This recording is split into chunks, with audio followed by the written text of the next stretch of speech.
Welcome to our SWAC football head coaches media session for Monday, November 18th. We'll begin at approximately 10:05 with Alabama A&M head coach Connell Maynard. He will be followed at 10:15 by Alabama State's Eddie Robinson. Cedric Thomas with Alcorn State will join us at 10:25. Coach Raymond Woody joining us at 10:40.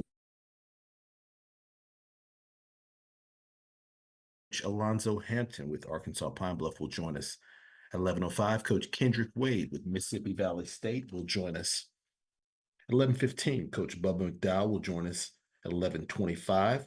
Coach Terrence Graves with Southern University will join us at 11:35. Coach Chris Dishman with Texas Southern will join us at 11:45. And Coach T.C. Taylor with Jackson State will conclude our press conference, joining us at 11:55. We do appreciate all of our media participants that have taken some time out of your schedule to join us today. We'll be back momentarily. We thank you for your patience.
Once again, for all of our media participants that are joining us on the call, thank you for taking some time out of your schedules to join us. If you could please ensure that your lines are muted unless you are actively asking one of our coaches a question.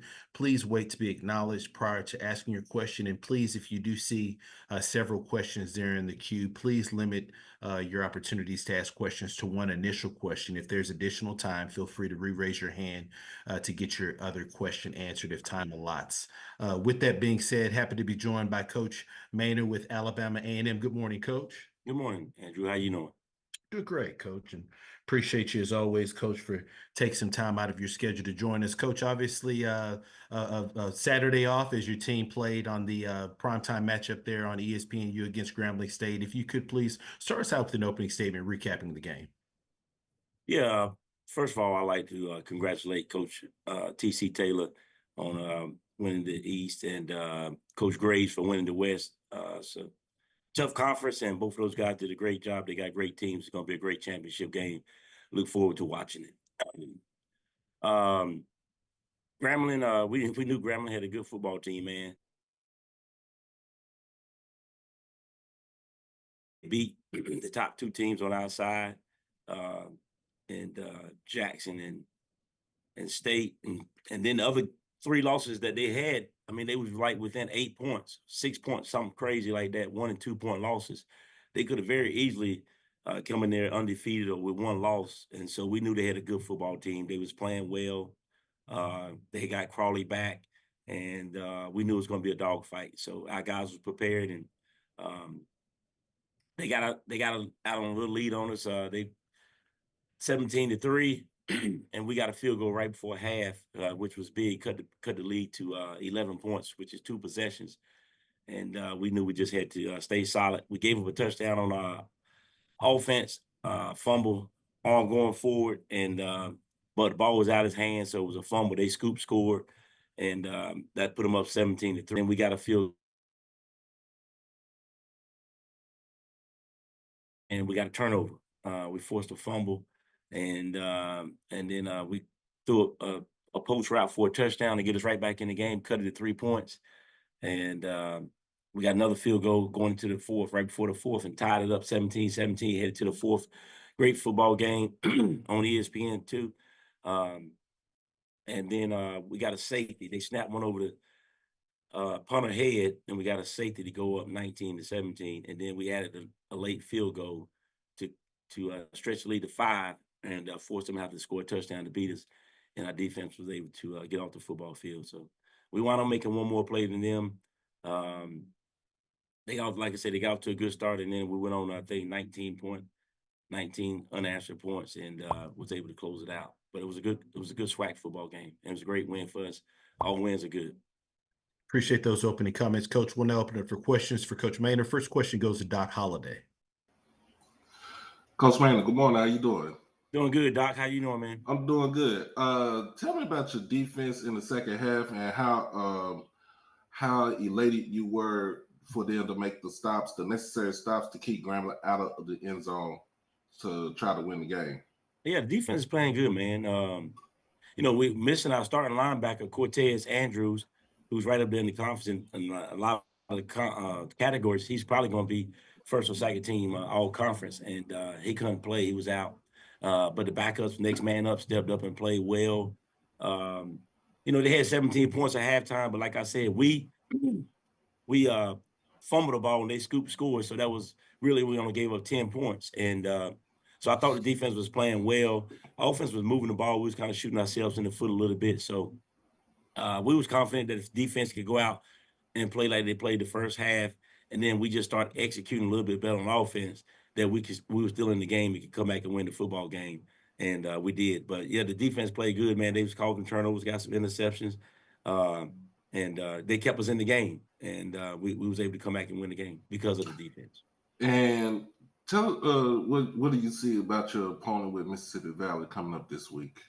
Oh, Valley's playing well, man. Coach Wade got those guys believing. They play hard. They never give up. They always in the game, especially early, man. They jump out on people 14-0, 14-3, 14-7 all the time, man. It's like, I don't know. I mean, it's early too. They got these leads, and then for whatever reason, the other teams get back in the game and wind up somehow beating them. But they got up on FAM the same way. They scored 24 points in the first half on FAM and was able to hold on. FAM outscored them in the second half 11-0, but they had a big enough lead with 24-10 at halftime. They was able to hold on and win. And they did something nobody haven't done in 3 or 4 years. They beat FAMU at their place. So they got a good football team, man. They dangerous. They hungry right now. It's going to be senior day this week at their place. So they're going to be jacked up. They're coming off a huge win and the senior day. So they're going to be ready to chomp. They got us on their schedule as next. So we got to be ready to play. We got to play well. I appreciate you, Coach. Yes, sir. Thank you. Next question goes to Mona Stapleton. Good morning, Coach. How you doing? Good. How you doing? I'm good. I'm good. Congratulations on your win today. Or not today, excuse me. This past week, sorry. Coach, you for over the season have had second half pushes where your offense and your defense seems to come alive. You scored 16 points and you made that strong push against Grambling. What type of adjustments were made at halftime that led to that increased offensive production, including the passing game with Xavier Langford throwing 2 touchdown passes? Well, it was Cornelius Brown. Cornelius Brown Oh, played. okay, I'm sorry. It's okay. Like I said, we was kind of shooting ourselves in the foot a little bit. We had a couple of penalties. We missed some throws. And so we just had to settle down on offense and execute better, take care of the football. And that's what we was able to do the second half. We didn't turn it over. We was able to execute, made the plays that was there to be made. And but they still did a good job on us because we wanted to get a touchdown there at the end on the goal line, and we couldn't get it in. I had to kick a field goal from the 1 yard line, and to make it a 5-point game, because I said if I score a touchdown here, the game is over. But if I don't, all they need is a field goal to win the game. So I said I'm gonna make them have to get a touchdown to beat us, because the way our defense was playing, I knew it would be difficult. So, but the offense, we just had to settle down, stop shooting ourselves in the foot, and execute better. Oh, thank you, Coach. You're welcome. Next question goes to Perry Daniels. Good morning, Coach. Congratulations. Thank you, Perry. How you doing, man? You know it. Super fantastic, Coach. And you? I'm doing good, man. Talk about Cornelius Brown's play, Coach. He played a phenomenal game. Yeah, he played well enough for us to win, Perry. He played well enough for us to win. And he executed better in the second half. Not so well in the first half. Again, we was held to 2 field goals. But you got to give Grambling credit too. They got a good defense, and we knew that coming in. So it wasn't like you're just gonna go out there and score 50 points on Grambling, man. They good. They can stop the run. They good in the secondary. They stingy. And so you got to execute at a high level. Again, Coach George got those guys playing well, man. They are playing well. We knew that coming in. Just look at their games, look at their scores. They got a good football team, a good solid football team. So, but yeah, Cornelius played good, man. He played well, and hopefully he can play well these last 2, and we can see if we can't finish the thing up 7-5. And Donovan Eaglin, Coach, you talk about the run game. He had 25 rushes for 123 yards. Talk about his play. Yeah, he continued to do what he's doing, man. He's been all conference the last 2 years, and he's headed that way again. He's our workhorse, man. We got to give him the ball, man. We try to keep some of these offenses off the field and run the ball and wear them down. And he got most of his carries probably in the second half, and that was by playing, because again, Grambling had a great defense, so we kind of want to go sideline to sideline a little bit, spread them out, wear them down a little bit. We opened up the game with 5 wide receivers, so that was our game plan. Our game plan was kind of wear those guys down up front because they're so good and they're so stout, and kind of get them a little tired, and then feed Donovan in the second half, and that's what we was able to do. So it worked out perfect. Thank you, Coach. Good luck this week. Thank you. Currently taking questions for Coach Maynard with Alabama A&M. Any final questions for Coach? Coach, as always, we appreciate your time. Look forward to speaking to you again next week. Yes, sir. Thank you. Good luck to everybody this week. Appreciate it. All right, we will move ahead to Coach Robinson with Alabama State. Once again, if you do have any questions for our coaches, please utilize the raise your hand feature to get your question in the queue. Please wait to be acknowledged prior to asking your question. And please, if you do see several questions there in the queue, please limit your questions to one initial question, potentially a follow-up. If we got additional time, feel free to re-raise your hand and get additional questions answered. With that being said, happy to be joined by Coach Robinson with Alabama State. Good morning, Coach. Good morning. How's it going? Doing great, Coach. Appreciate you. And as always, Coach, thank you for taking some time out of your schedule to join us. If you could start us out with an opening statement, recapping your team's most recent outing versus Jackson State. Yeah, just kind of following up Coach Maynard. I just want to definitely congratulate Coach Graves, Coach Taylor, Jackson State Southern for making it to the championship game. I think tough conference fight for everybody, and those two teams are definitely the two best that are left standing. So wish both of those guys the best of luck, and best of luck in the Celebration Bowl as well. And but this weekend, played Jackson State at home. You know, both teams had a lot to play for, had a chance to kind of close that race in the East to make it extend to one more week. Thought it was a defensive, physical football game. Both teams came out well prepared. We knew that we had to stop Mulligan and Terrell and those guys. We know how dangerous they could be. So defense came out playing hard, did a good job of stopping the run. Was up 3 in the first quarter. They scored a touchdown right before the half. One of our kids had bad technique, but their quarterback, man, he had just a terrific throw, a timing throw to the post. So took advantage of the bad technique, but they still executed the play. And it was probably one of the best throws I've seen all year, just the anticipation of what a receiver is going to be. So you have to tip your hat to those guys when they make those type of plays and you move on to the next one. Came back with our running back, Kinsey, had some big long runs and got us back into the game. Was down 14-10 and had a safety at the end and gave it up a 16-10. Was able to get the ball back and had a chance to do something at the end, but just couldn't make anything out of it. But my kids played hard for the entire game. I thought their punter was exceptional. No, it's one of those situations where every time we punted to their guy, and unfortunately we kept punting to Terrell instead of getting that ball out of bounds. And he had a chance to score a couple times. We were able to tackle him, but it just changed the field position. And their punter, no, he took our good returner out of the game, McMinn, and just putting it deep and inside the 15, right on the line where he couldn't even return it. So that kicking game was big. It's the hitting yardage that kind of hurt us from that standpoint. But it was a good physical football game. And like I said, once again, congratulations to those guys that went in the East and wish them the best of luck going forward. Appreciate those opening comments, Coach. First question goes to Doc Holliday. Coach Robinson, how you doing today? Going well. How's it going, Doc? I'm doing good. Barring from the fact that we saw a great defensive battle with the game between Alabama State and Jackson State, towards the end of the game, there was altercation, and where the conference just levied. Did you talk to? Excuse me. Did you talk to those players that were involved in the altercation at the end of the game? Yeah, absolutely. And we know the energy involved in these type of games. And, no, I don't think either team had a concession speech or something to deal with what happens if you don't win. Everything we was focusing on, hey, we're winning the game. And so when you don't win and it doesn't go your way, the young men have to understand that you have 60 minutes to play a physical, hard football game. And at 60 minutes and 5 seconds, at that point, you go back to being a normal citizen. And then at that point, you got to go back to moving forward and getting through that. And so that's something that we've definitely talked with all the guys on our team, not just this week, but is be in control of yourself at all times. Like that's my rule number one in life. I tell the kids that I have the same standard.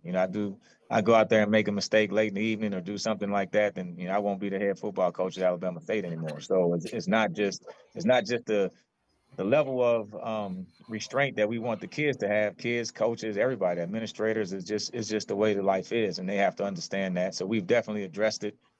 Some kids won't be playing Hornet football anymore, and unfortunately, but that's kind of where we are. You have to have that zero tolerance, and that's how we're moving forward with it. I appreciate you, Coach. Absolutely. Next question goes to Perry Daniels. Good morning, Coach. Good morning. How's it going? Super fantastic. How are you? Going well. Coach, did you just say that some kids have been dismissed from the program? No, we have a couple kids that we've suspended indefinitely, and then at that point, you kind of take that for what it is.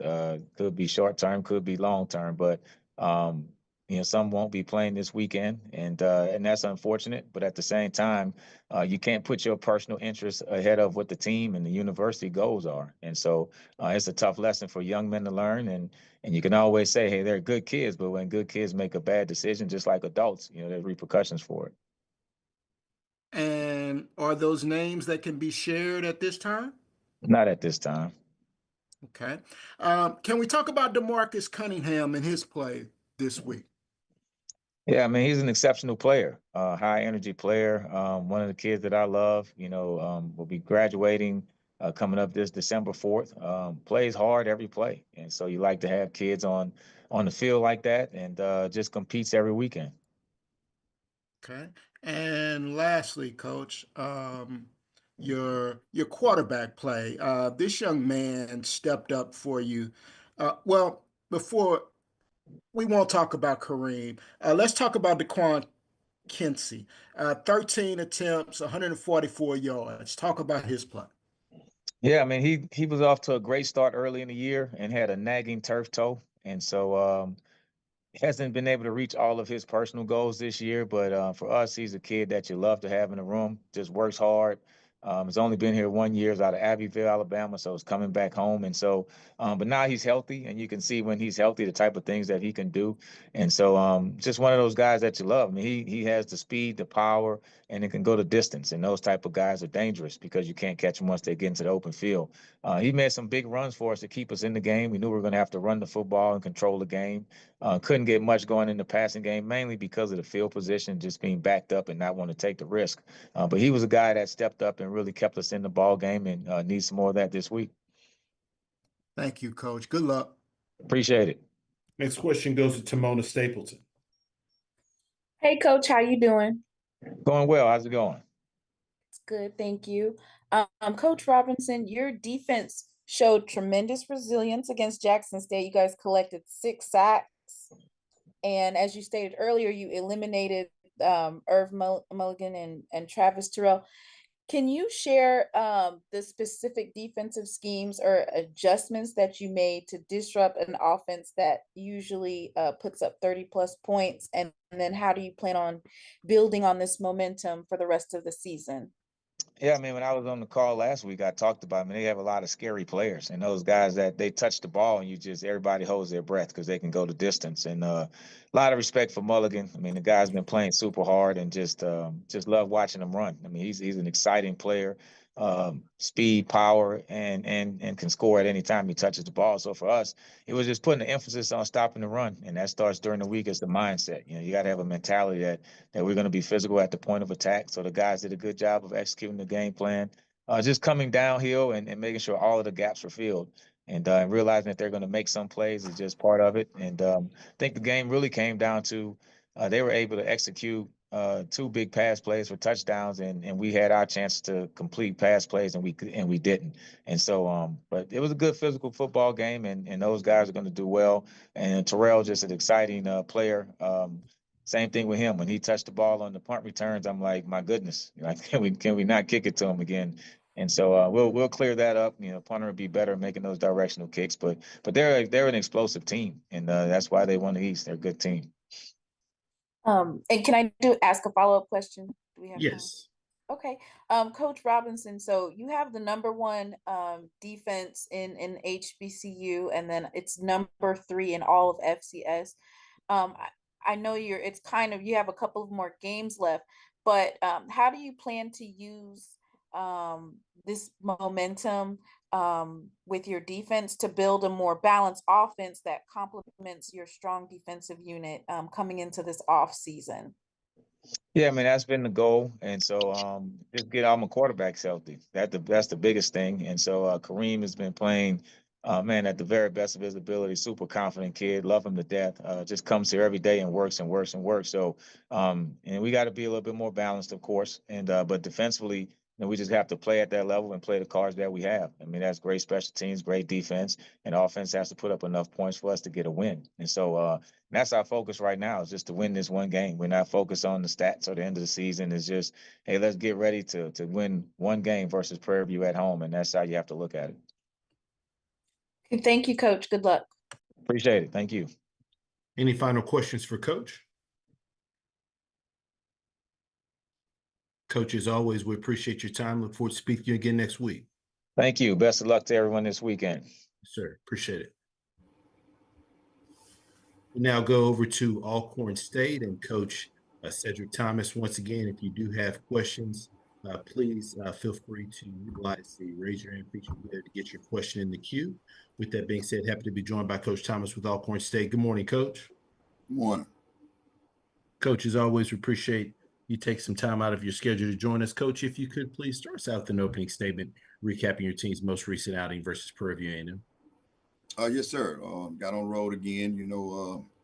Face a dangerous Prairie View team who did a really good job against FAMU the week before, and so guys came prepared and got off to a quick start. Offensively had an explosive early. Defense got stopped. After stop had a really solid game overall, and kind of sputtered there going into the half. And then second half defense continued to play lights out. And we knew Prairie View wasn't going to go down without a fight. They made some plays to kind of get that thing close.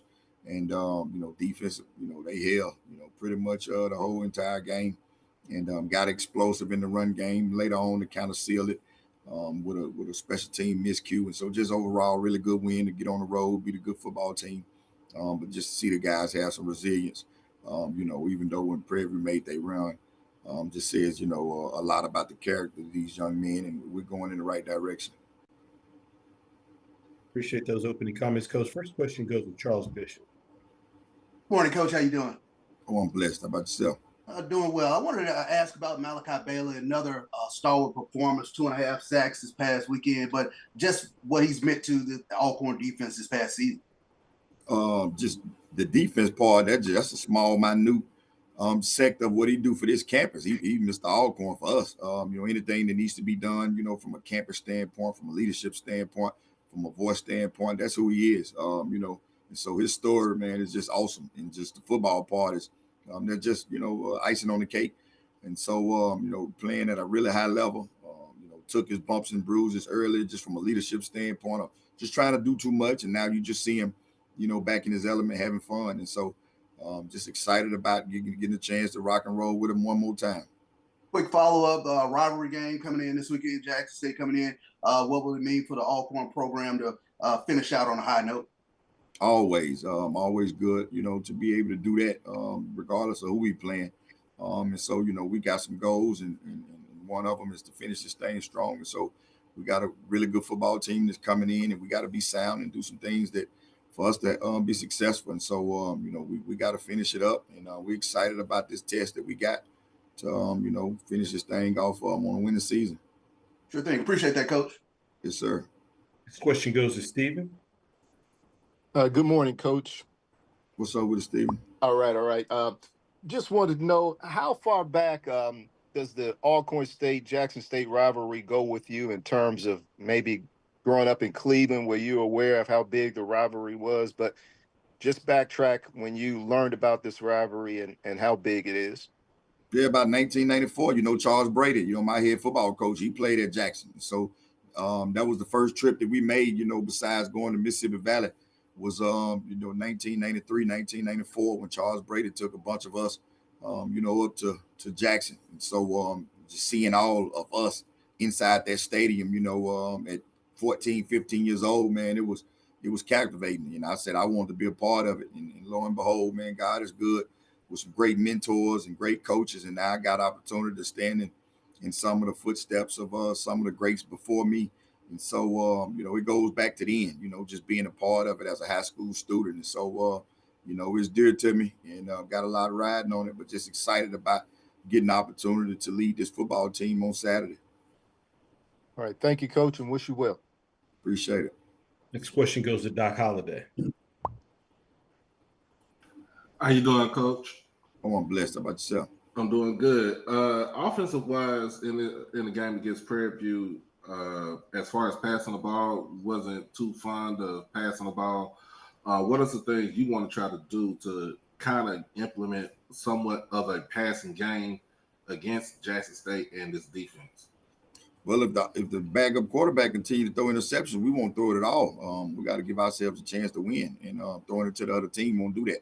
And so the ultimate goal is to win. And so, we'll, draw some things up for him to see can he complete those and be efficient in the pass game. But, we got to run it every snap. We'll run it every snap if that's going to give us a chance to be successful. But we definitely can't, throw it to the other team. And I know Trey, will be excited about the opportunity to go out and drew it. And the same thing with Vaughn. But we definitely can't put the ball in the air versus this great defense. And those guys take it away.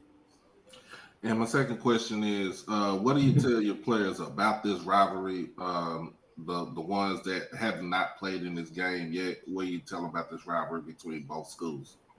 Nothing. It's just a game. It's different when you got guys who've been in it, freshman, sophomore year, but now with the transfer portal and guys all across America coming to these institutions, a lot of them don't understand it. And so I ain't gonna put emphasis on it. For me, it's dear to some who've been in it. But you just don't have a lot of true SWAC guys that have been on rosters for 3 and 4 years that understand the magnitude of it. And I think that's what's kind of happening to a lot of these games, after the fact. And so it was an issue, last year with some guys and some scuffles, and we're trying to stay away from that. And so for us, it's just another game that we want to go out and try to win. And then once it's over, we got to be on our best behavior from a sportsmanship standpoint. But as the leader, I'm not going in and do any kind of rah-rah speech, from a rivalry standpoint. It's some get it and some don't. And for the ones that don't, it is what it is. All right, appreciate you, Coach. Yes, sir. Next question goes to Tamona Stapleton. Good morning, Coach. How you doing? Oh, I'm blessed. How about yourself? I'm good, thank you. Coach Thomas, heading into the weekend's matchup against Jackson State, you'll be facing a couple of familiar folks. The defensive coordinator, Terenzo Quinn, of course, you guys worked together in the past. How does your knowledge of, well, he hasn't been a defensive coordinator, but do you feel like his coaching style will influence your game plan? And what adjustments are you focusing on to counter his defensive strategy?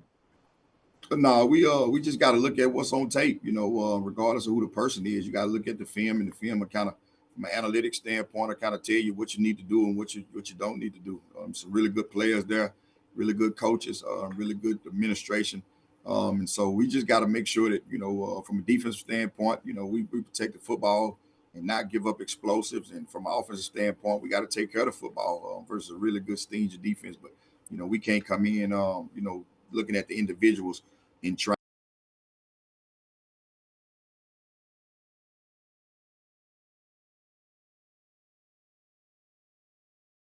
where we stand, going forward. And so we got to make sure we bring our A game to have a chance to be successful on Saturday.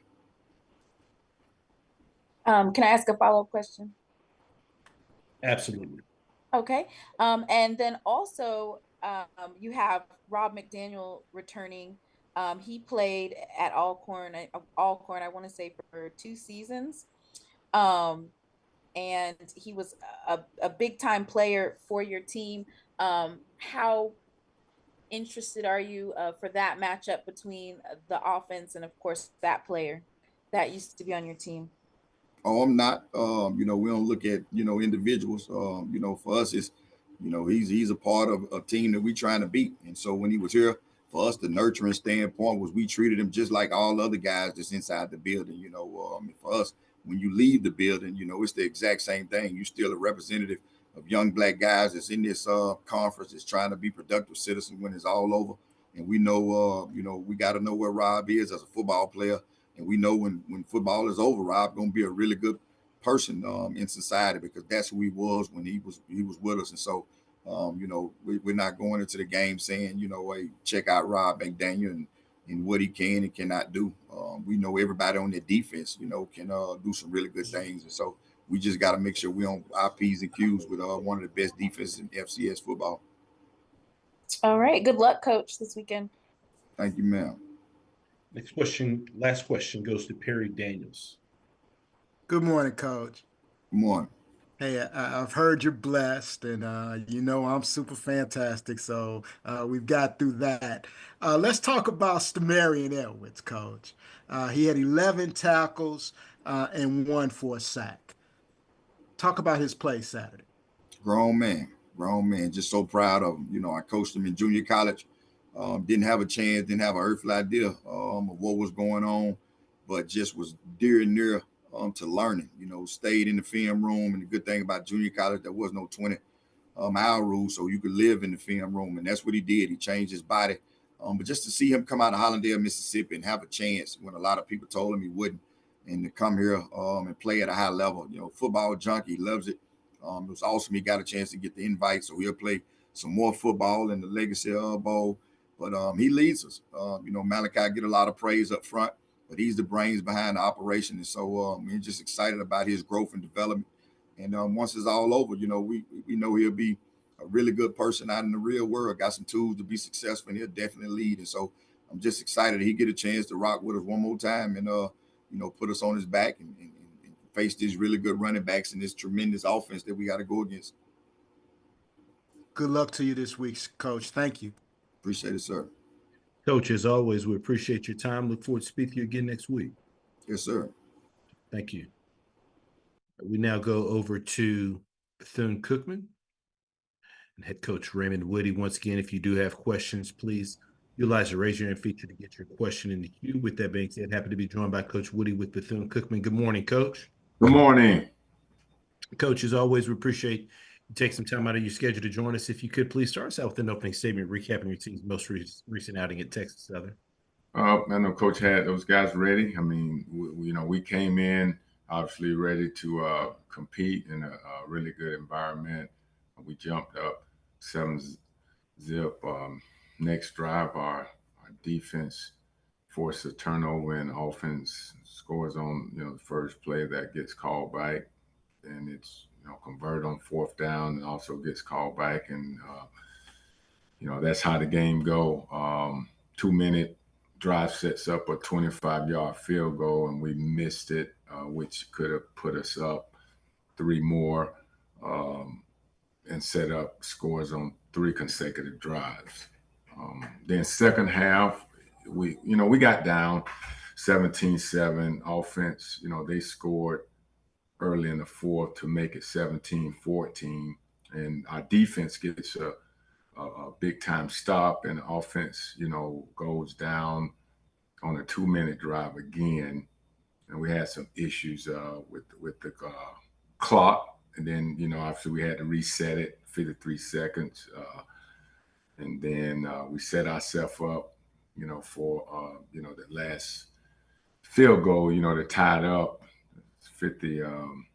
53-yarder, and then we missed it. So, that's kind of how, the game ended. Proud of our guys for fighting. Obviously they've been fighting, but we didn't finish that one. It's just unfortunate that, we didn't finish that game, and obviously could have been in a situation where we could have tied it up or won it, depending on, the situation that could have happened. Appreciate those opening comments, Coach. First question goes to Melvin Bill. Hey, good morning, Coach. How are you doing? Great. And yourself? I'm well. Listen, it's the Florida Classic. Can you share with me why this game is so big? It is one of the premier events in the country. Talk a little bit about why this particular classic is so big. Well, it's been a rivalry. I mean, forever. I mean, obviously, bragging rights in the state of Florida, recruiting. I mean, it's just going to be a really good, atmosphere. A lot of guys played on the same high school. A lot of guys played against each other, as far as their respective schedules, in high school. So, I mean, you got a lot of alumni, that's right down the street from the school, both schools, whether it's Tallahassee, you got FAM, you got Bethune, whether it's Daytona, you got FAM, you got Bethune alumni, obviously covered all around the state of Florida. Talk to me a little bit about your assessment of this Florida A&M football team. They've lost a couple of games back to back, but what do you see from this team offensively, defensively, and on special teams? Well, they got talent. I mean, obviously a really good team. I mean, they got, in my opinion, one of the talented team that, we're going to face. I mean, they have them on all aspects of the game, in those 3, offense, defense, and special team. Okay, thank you, Coach. Thank you. Next question goes to Perry Daniels. Good morning, Coach. Good morning, Ms. Daniels. How are you today? Good, and yourself? I'm well, sir.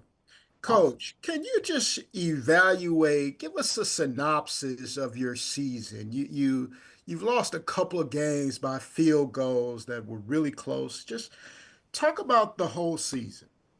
I tell you, just been ups and downs, but I'm proud of these guys, especially we got playing a lot of young guys. They're fighting, and we're we're doing things the right way, and that's what I'm so proud of. These guys are coming to work, and going to work, and at the end of the day, I'm excited just to see the progression. You play the game. I mean, you can't blame no one, make no excuses. It's going to be injuries. It's going to be things that happen throughout the game.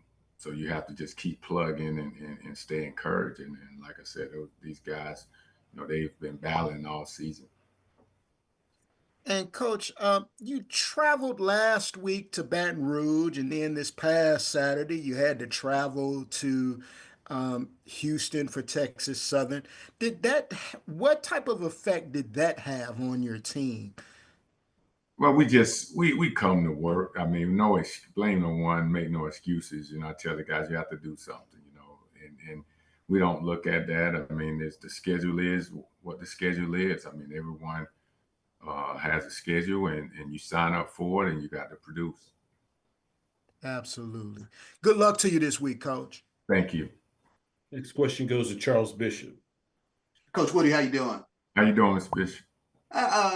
We talked a little bit about you still in year two, sort of building that foundation of what you want. Going into this last game against Florida A&M, kind of talk about a little bit about some of your needs going into the upcoming season. Well, obviously we have to, we got young guys, we got guys returning up front, which is a good thing. But we got to get bigger, we got to get stronger, and faster in all positions, in my opinion. But you want to build it inside to outside, and we have to make sure we get the right fit, the right players, because a lot of times, when you just go out and recruit and don't do your research, it could hurt you, So we're all about getting the right guys in the classroom, obviously being able to play the game on the field, and then the character portion. Sure thing. Appreciate that, Coach. Thank you. Next question goes to Mona Stapleton. Good morning, Coach Woody. How are you doing? How you doing, Ms. Stapleton? I'm good. So Coach, can you talk a little bit about the historical aspect of the upcoming Florida Classic between you and FAMU, and what that means to you to now be at the helm of Bethune-Cookman as the head coach? Yes, and it's all about the players. I mean, obviously, it's a great classic. Like I said earlier, a lot of these guys know each other. A lot of these guys went to high school, even middle school together, have been played on same high school teams, played on opposing high school teams that played each other. I mean, parents know other parents. I mean, it's almost like a family affair, and records goes out the window when you play this game. And like I said, it's going to be a great atmosphere in Orlando. Okay, and just as a follow-up question, with FAMU taking that huge loss at home to Mississippi Valley and ending that streak, what motivations do you have for your team in terms of going into this game and pulling out a victory?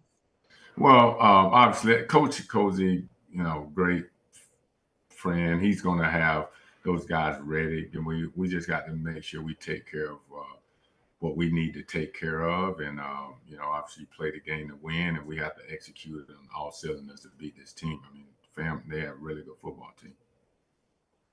All right, thank you, Coach, and good luck this weekend. Thank you. Last question goes to Doc Holliday. Coach Woody, good morning. How you doing? Good morning, Doc. All right. Give us your assessment of Dennis Palmer and how about his play for this season as a freshman. Well, we recruit freshmen and we recruit freshmen. I want to say that because a lot of times people have gone away from recruiting guys, that's younger. We feel like we get an opportunity to go out and really get, good players that's young, so we can kind of mold them and teach them how we want things done. And he's been a surprise, but we knew recruiting him, he was going to come in and compete, and he's been competing all season. We knew in the fall camp he showed some flashes, and his progression has been, really good and well as expected. I appreciate you, Coach. Appreciate you. Coach, as always, we appreciate your time. Look forward to speaking to you again next week. Thank you. Sure. Thank you.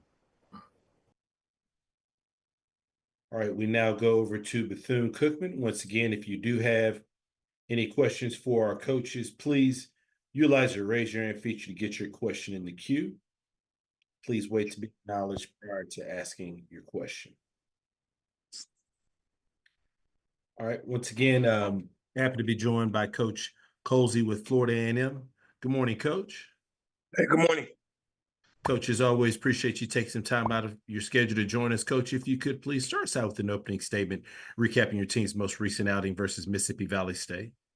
Hats off to Coach and his staff for playing well-coached ball game, well-played ball game. I know they played extremely inspired, for, obviously for what had happened over the last week over there. I think we won as inspired as we needed to be. But obviously getting ready for the Florida Classic, obviously a game that's extremely important to our university, to our football schedule. So excited to get ourselves back. Probably had a very, very good practice on Sunday. Today is our day off, but then getting ourselves ready for an important football game upcoming Saturday. Appreciate those opening comments, Coach. First question goes to Doc Holliday. Morning, Coach Coles. How you doing today? Doc, I'm doing well. How are you? I'm doing good. What was the temperature of the team like after the game, and what did you tell your team about trying to be resilient after a loss like this? Well, they're tough. It's people love the coach when you go into a happy locker room. But you have to understand at times you got to go into a locker room and it's tough. Disappointed bunch. That was one of the main things I said to them at halftime. Was there wasn't, for me, it wasn't a lot of rah-rah or hey guys, this either we're gonna pull it together or we're not. Or we're gonna play together or we're not. We thought we did some good things in the second half, but not good enough to to get the win. But it was kind of similar things that have happened throughout the year. Stupid penalties, not valuing the football, and not finishing in the fourth quarter. So those are things you have to continue to harp on. But what we have done is allow teams to stay in and allow teams to build confidence. So I thought Sunday with our leadership guys and some of the stuff that we're going to now do differently internally inspired the guys.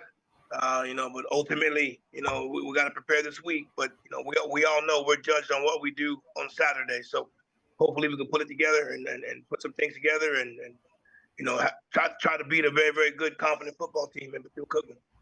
Okay. Hey, Andrew, I'm going to come back around if we have enough time. Absolutely. Appreciate it. Next question goes to Kendrick Marshall. Yeah, Coach, you mentioned after the game on Saturday that you would, and you mentioned it just now, that you would do some internal evaluation of the program. What does that look like, and who and what will be examined during that process?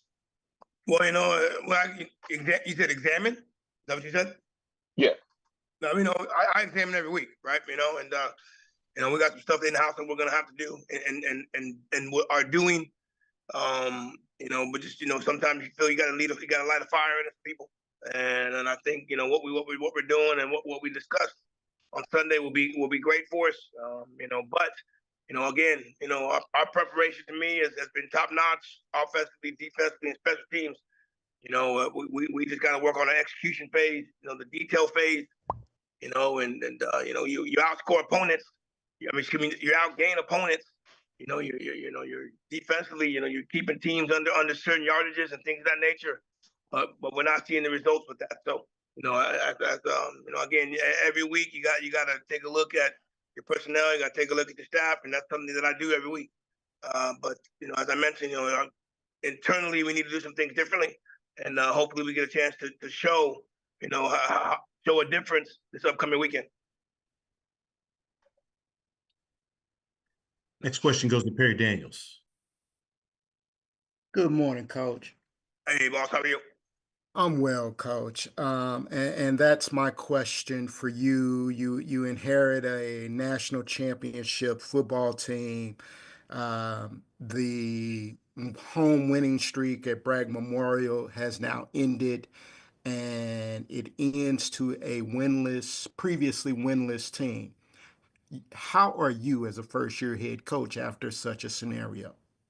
Well, I mean, I'll say this, as I mentioned Saturday, I felt, at times, you have to do a press conference right after a football game, and again, it's easy to come up when you win. At times, the losses, that's when you show your true character. And when I spoke to the football team, we did what we normally do: win, lose, or draw.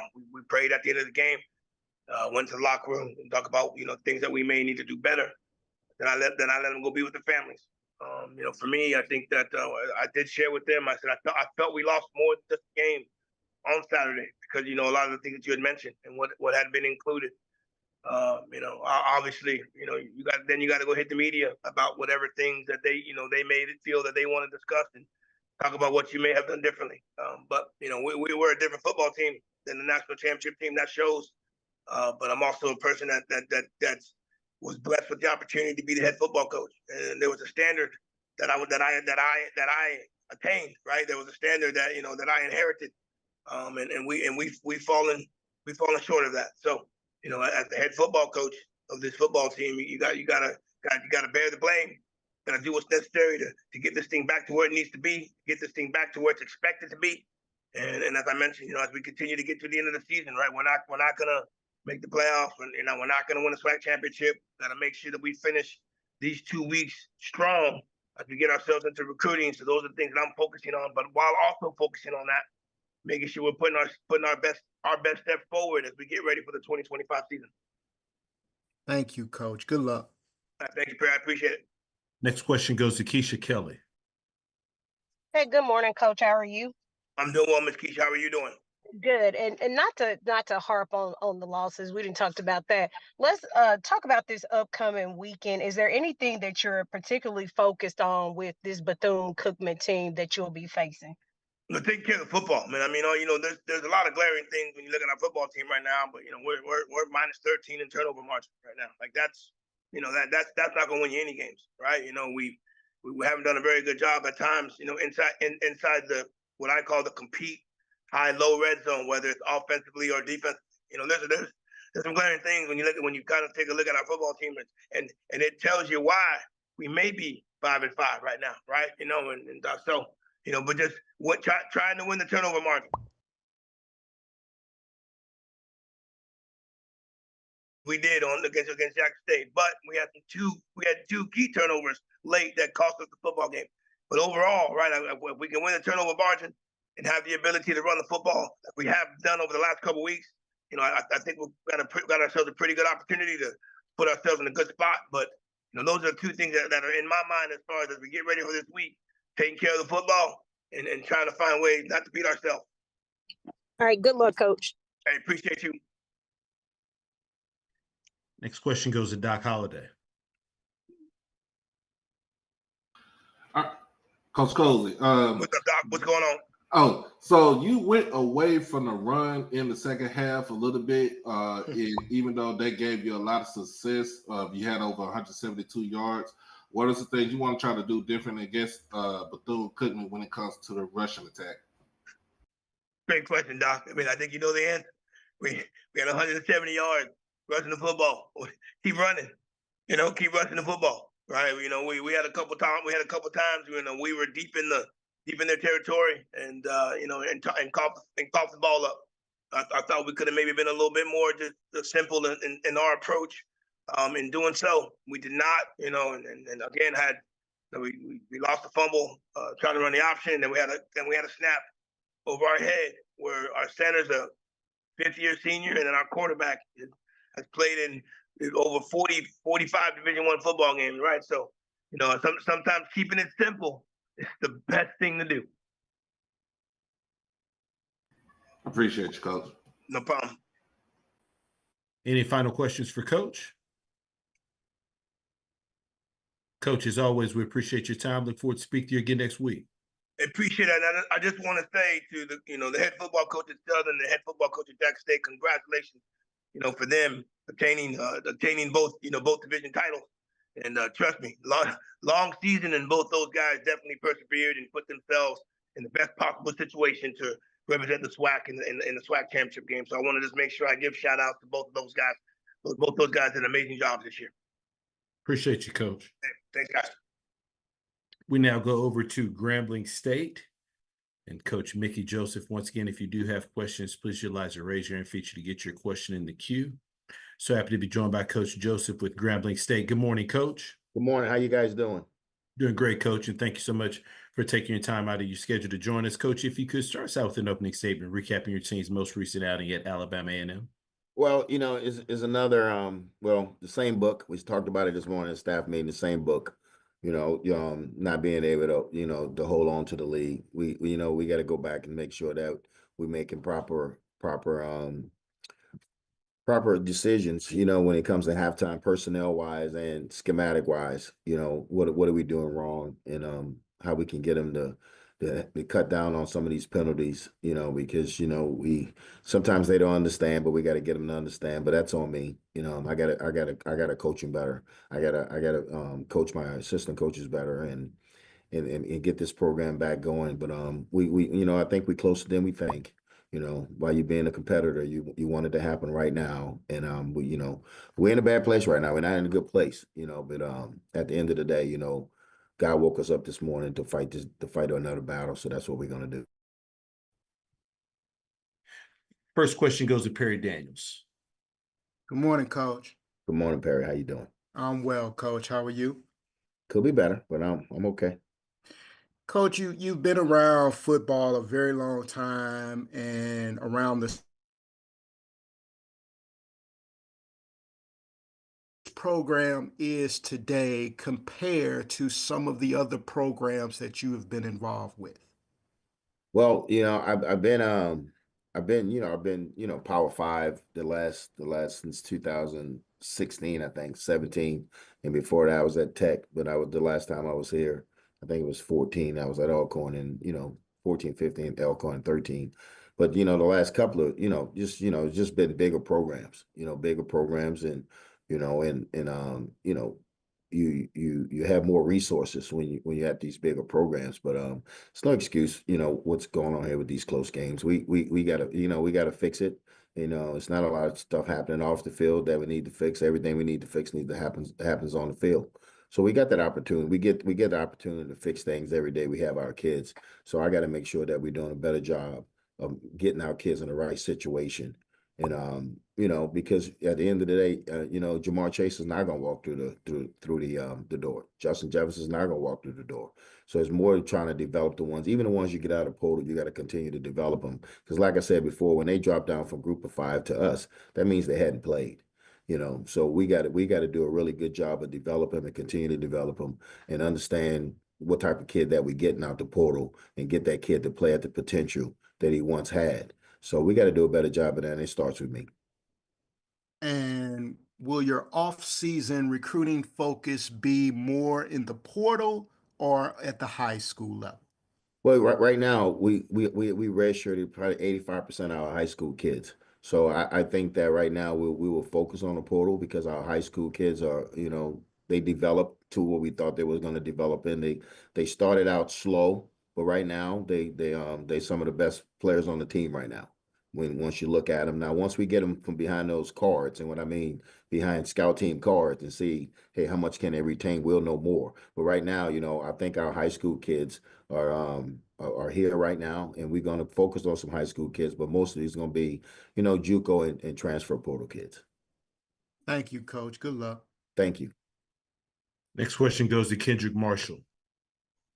Yeah, Coach, how would you assess the play of Miles Crowley on Thursday night? He had a touchdown and 2 interceptions, one at the end that kind of really hurt you guys there. His movement seemed to be a little bit limited as well in the pocket and kind of scrambling around a little bit. Do you think you might have brought him back a little bit too soon? Well, we thought he was able to play to protect himself, and he moved around, good enough for me in pregame and the days before that. So we thought he was okay, but you're right, he was a little limpy. And so we're really gonna take a look at him and because you want to give Miles every play, because he's a kid, that, he's our starting quarterback. So we wanted to give him every opportunity to play. He was a little gimpy. So we're gonna go back and we'll watch him this week and see exactly what's going on. And then we'll hit him, we'll go from there with it. Just quick follow-up, Coach. You mentioned all the things you're going to do in the off-season to improve the team roster-wise. What about from the coaching standpoint? Is there going to be some changes there too? Well, it's always going to be changes on staffs. Guys going to go, then, some guys you're going to ask to leave. So it's going to be some changes regardless, if I ask them to go or if they leave on their own. But we'll go back at the end. I'll sit down with our athletic director and sit down with Joe, our general manager, and we'll discuss the staff and see, make sure that they're the right fit, with the type of kids we bringing in and that they're the right fit for Grambling. So we'll go back and look at that. Like you say, you evaluate your program every day, but it'll be an overall evaluation the day after the Bayou Classic. I appreciate it, Coach. Thank you. Next question goes to Doc Holliday. Coach Joseph, how you doing today? Doc, how you doing? I'm doing okay. I'm doing good.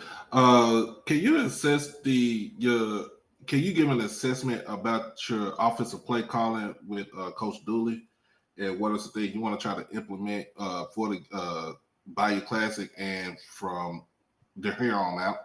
Well, we want to make sure that that we can run the ball. I think that's our strength right now with our offensive line. Having some kids that's beat up.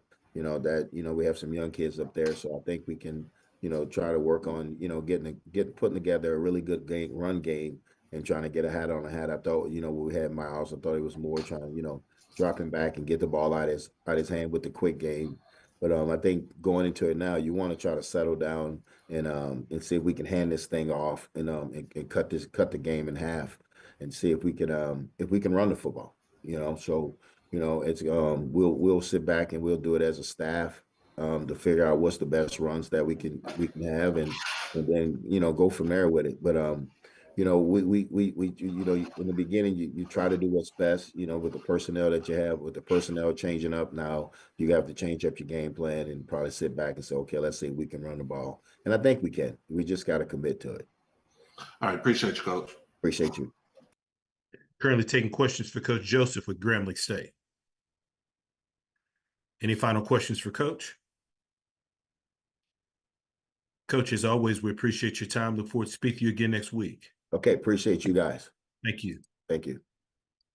All right, we now go over to Arkansas Pine Bluff. We are a few minutes ahead of schedule. We'll pause momentarily. When we come back, we'll be joined by Coach Hampton with UAPB.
Once again, for our media participants joining us on the call, if you do have questions, please utilize the raise your hand feature to get your question in the queue for our coaches. With that being said, happy to be joined by Coach Hampton with Arkansas Pine Bluff. Good morning, Coach.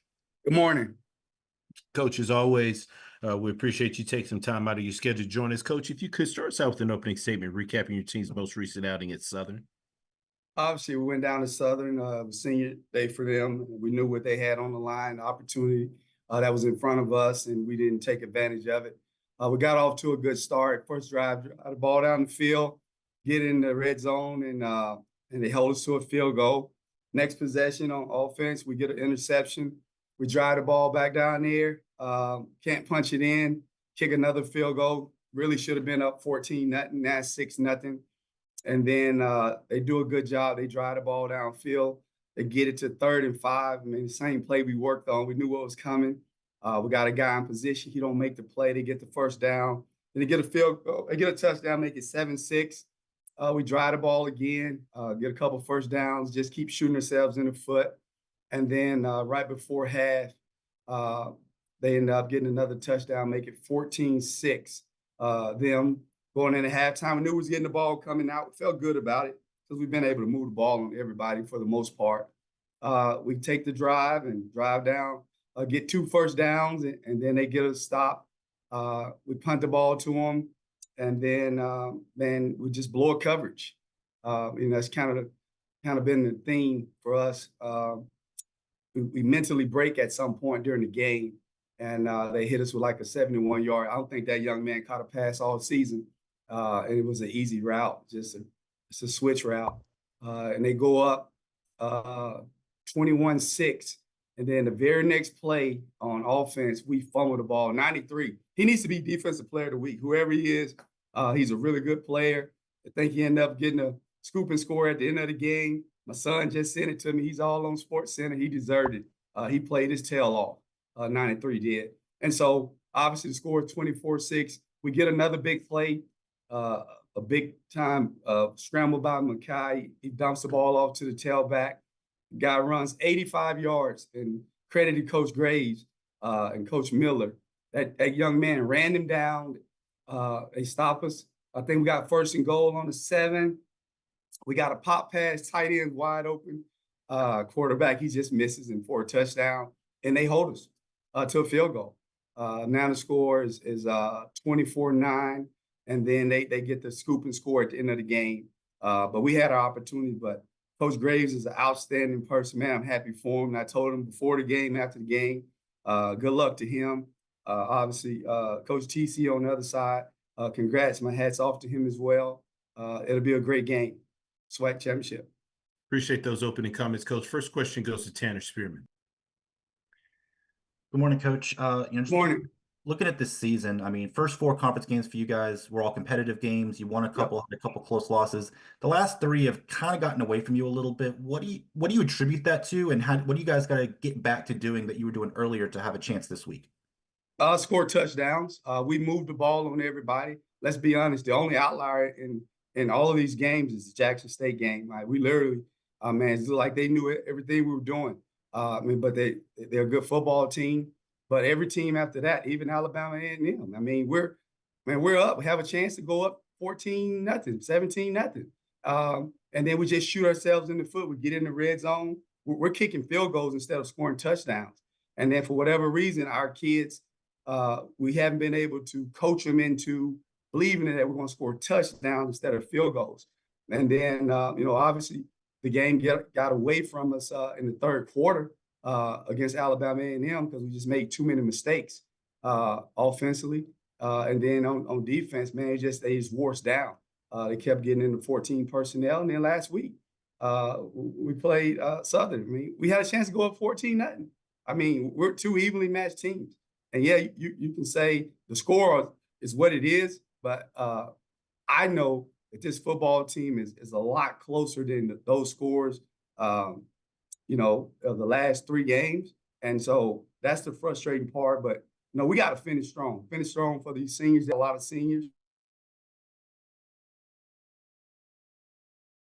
Want to be everything that we wanted to be. We got to recruit. And but let's give those guys credit that beat us the last 3 games too. They bend, but they didn't break, and we're breaking instead of bending. And coach, you mentioned finishing strong. Got a chance, like you said, to play for the seniors. You got, can still figure out some things as far as the division standings, maybe finish better than last year. What is the main thing you want these guys to play for this week? Play for your teammates. Play for the guys that have been in the program for 2 to 4 years. Play for your parents. Play for dear mother. Play for UAPB, the people that have sacrificed for you to be here. Play for the people that have pushed you to get here. I'm talking about your mom, your dad, your teachers, all the people in the neighborhood that have been telling you that you can do this. It's time for us to grow up. And that's what I want to understand. Like this is about those guys in that locker room giving a very best effort for the seniors that have probably never put on a jersey again. This is it for them. And so we're going to enjoy every moment of it. And that's what I told the coaches last night in our staff meeting. You got one job. Your job is to go out there and put together the best game plan to give these young men the opportunity to go out a winner. So that's our only focus right now. And if we do that, we're going to have a chance to win like we've had a chance to win every game. The last 3 weeks is not scoreboard wise hasn't been what we wanted it to be, but we've had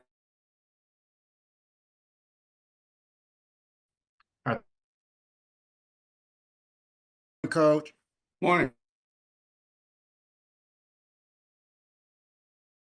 Low tackles. Obviously we got 3 linebackers. We got some guys playing linebacker. Jonas Davis was actually our player of the game. He was a starting tailback last year, played tailback. He had 9 tackles, but Jaden Kelly did a good job. He's making some plays, but he left a lot of plays out there. As a Mike linebacker, you should lead the team in tackle. But I'm happy for Jaden. He got a big-time fumble recovery, but a couple plays, he probably should have had about 20 tackles. And those are the things that we got to continue to do. The standard is to be great. The standard is not to go out there and just do enough to make the tackle 6 yards down the field when you should have made the tackle 2 yards behind the line of scrimmage. So we're just trying to set the standard. And this is a better football team than it was last year. Tanner said, we want to obviously do better. We did last year. Everybody in Pine Bluff, Arkansas, everybody in the SWAC noticed this football team is better than it was last year. And we want to win the next game because it's the next game on the schedule. I'm really not worried about. It's only going to be one winner. All right, you got one team that's going to win the West, and that is Southern. You got one team that's going to win the East. That's Jackson State. And one team's going to win the SWAC. So everybody else is losing, right? So what we got to do is we get an opportunity to get a head start on all those guys, get out and find us some players so we can get where we need to get to. And Coach, you've been on other staffs. This is the 2nd year of your program at Arkansas Pine Bluff. How would you compare where this program is today to the 2nd year of other staffs that you've been a part of? Number one, you got to get highly competitive guys, all right? And that goes from the coaching staff to the players that you bring in the program. And I heard some guys talking about, getting guys from a D1 program. I'm going to tell you right now, you can get them from wherever you want to get them from. If they're not highly competitive, leave them where they're at. And so that's what we got to continue to do. We got to get highly competitive guys. When you say highly competitive guys that refuse to lose, guys that want to make sure that they go to class and sit in the front row. When they are a C student, they're going to strive to become a B student. Okay, when they're a B student, they're going to strive to become an A student because it's something inside of you knowing that I can do better. And that's what we're trying to do. Everybody in this program, and obviously for us, I evaluate. I'm just like Coach Cozy. I evaluate every single day. I know what we need, and we got to do a better job of coaching. We got to do a better job of putting our players in some position to make plays. But the players also have to make the plays when they get the opportunity because we had 3 or 4 chances to get off the field early and to really kind of put a little stress on Southern, and maybe they'd have to work a little harder in the Bayou Classic to win the Western Division. Thank you, Coach. Good luck to you. Appreciate it. Any final questions for Coach Hampton with Arkansas Pine Bluff? All right, we'll take one last question from Tanner Spearman. Hey, Coach, we hadn't talked about Texas Southern, who you're playing this week, so let's talk about them. I mean, first year under Coach Dishman, I think they've certainly outperformed a lot of people's expectations for him this year. What have you seen out of this team in his first year? hard-nosed football team. They got two good running backs. Quarterback is really move well in the pocket. They're feisty. Not feisty with the hands. We don't want any of that stuff. But they do a really good job. Obviously I thought Bethune, I watched that game. Bethune had them. But those kids stayed in the fight, and then they were able to make some plays and get the win in the end. So it's going to be a tough matchup for us. I'm glad they got the 8-hour bus ride. Like we had it twice last year. And so we need to be able to send our seniors out the right way. And so we know they're going to probably come in here and do what they've been doing. They run the ball control. Last week we lost a time of possession, 37 minutes to 22 minutes. And so we got to be able to, keep our defense off the field a little bit. And, when we do get those stops, we need to be able to capitalize on them. All right, thanks, Coach. Thank you. Coach, as always, we appreciate your time. Look forward to speaking to you again next week. Hey, Mr. Mona had a question. Okay, we can get it in. Go ahead, Ms. Stapleton. Doing? How you doing? I'm good. Let me just go ahead and ask you quickly. How do you attribute that game atmosphere on the road against Southern? I know you talked about how you wanted to have a hostile environment with the fans being included. So how important is that for this next game versus Texas Southern to help you secure the win? Yeah, our fans have been great all year at home. And so I expect nothing different, man. We got the M4, it's the greatest band in the land.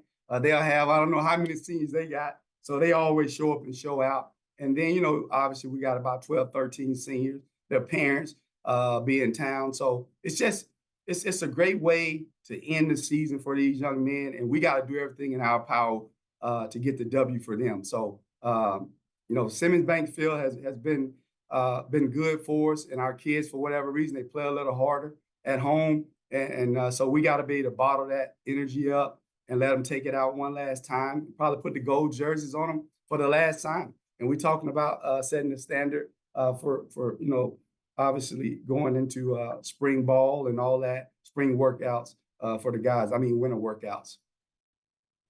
Thank you, Coach. Good luck this weekend. I appreciate it. Y'all be blessed. Appreciate it, Coach. We will now move over to Mississippi Valley State and Coach Wade. Once again, if you do have questions, please utilize the raise your hand feature to get your question in the queue. With that being said, happy to be joined by Coach Wade with Mississippi Valley State. Good morning, Coach. Hey, good morning. Coach, as always, we appreciate you taking some time to join us. If you could start us out with an opening statement, recapping your team's most recent outing at Florida A&M.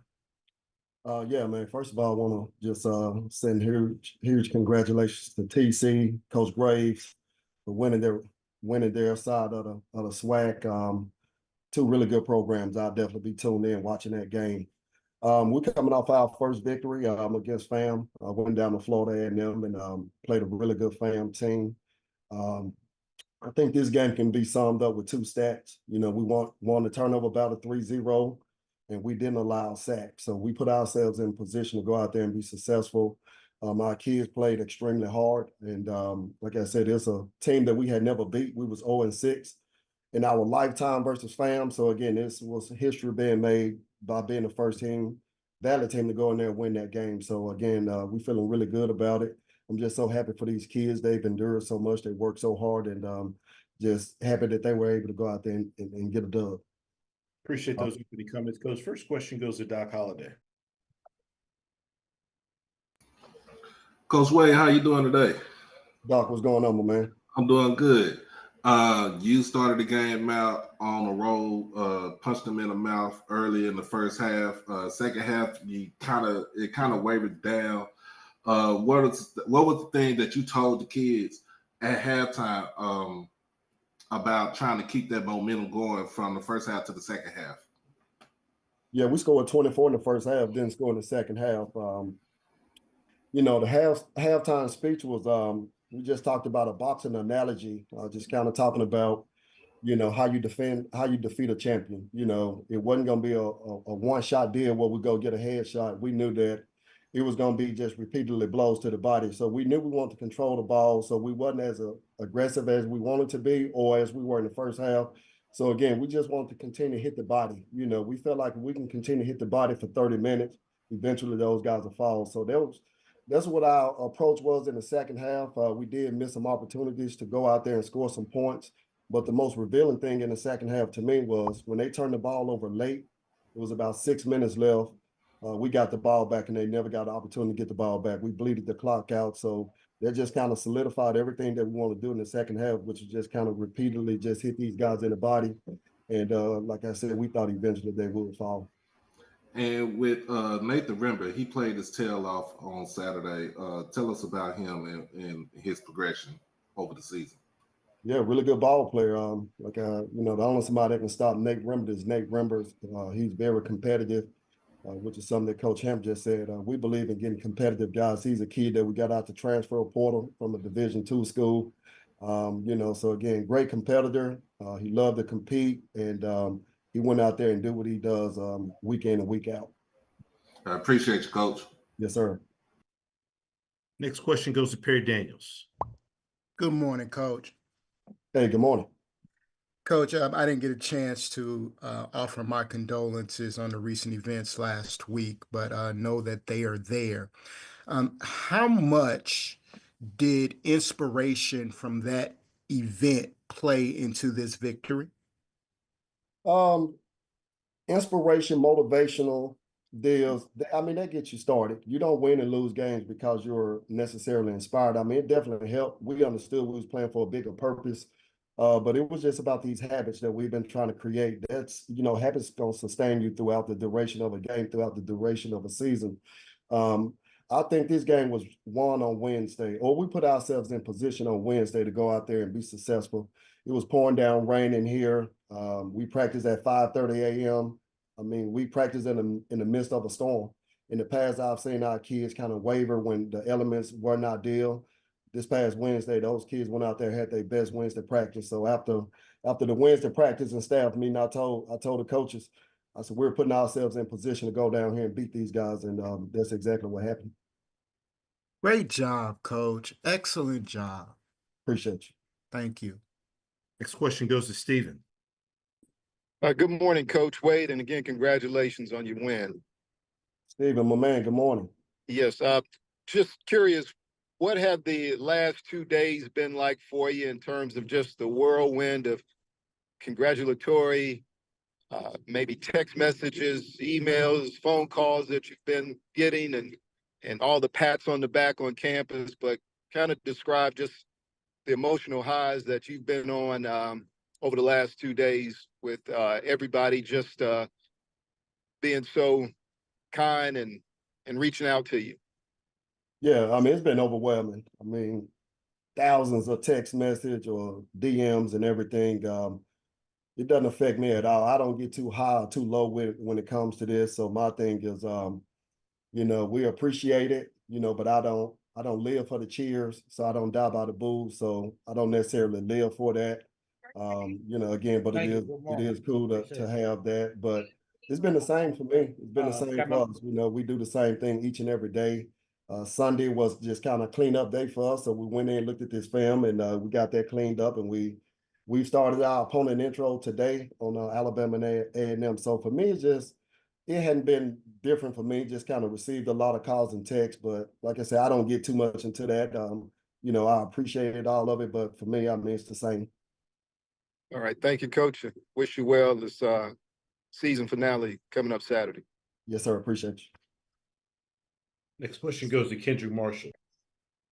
Yeah, Coach. Now that your program has experienced taste of winning for the first time in a very long time, how do you, I guess, move the program forward here? How do you use that momentum to keep building the way you want to build?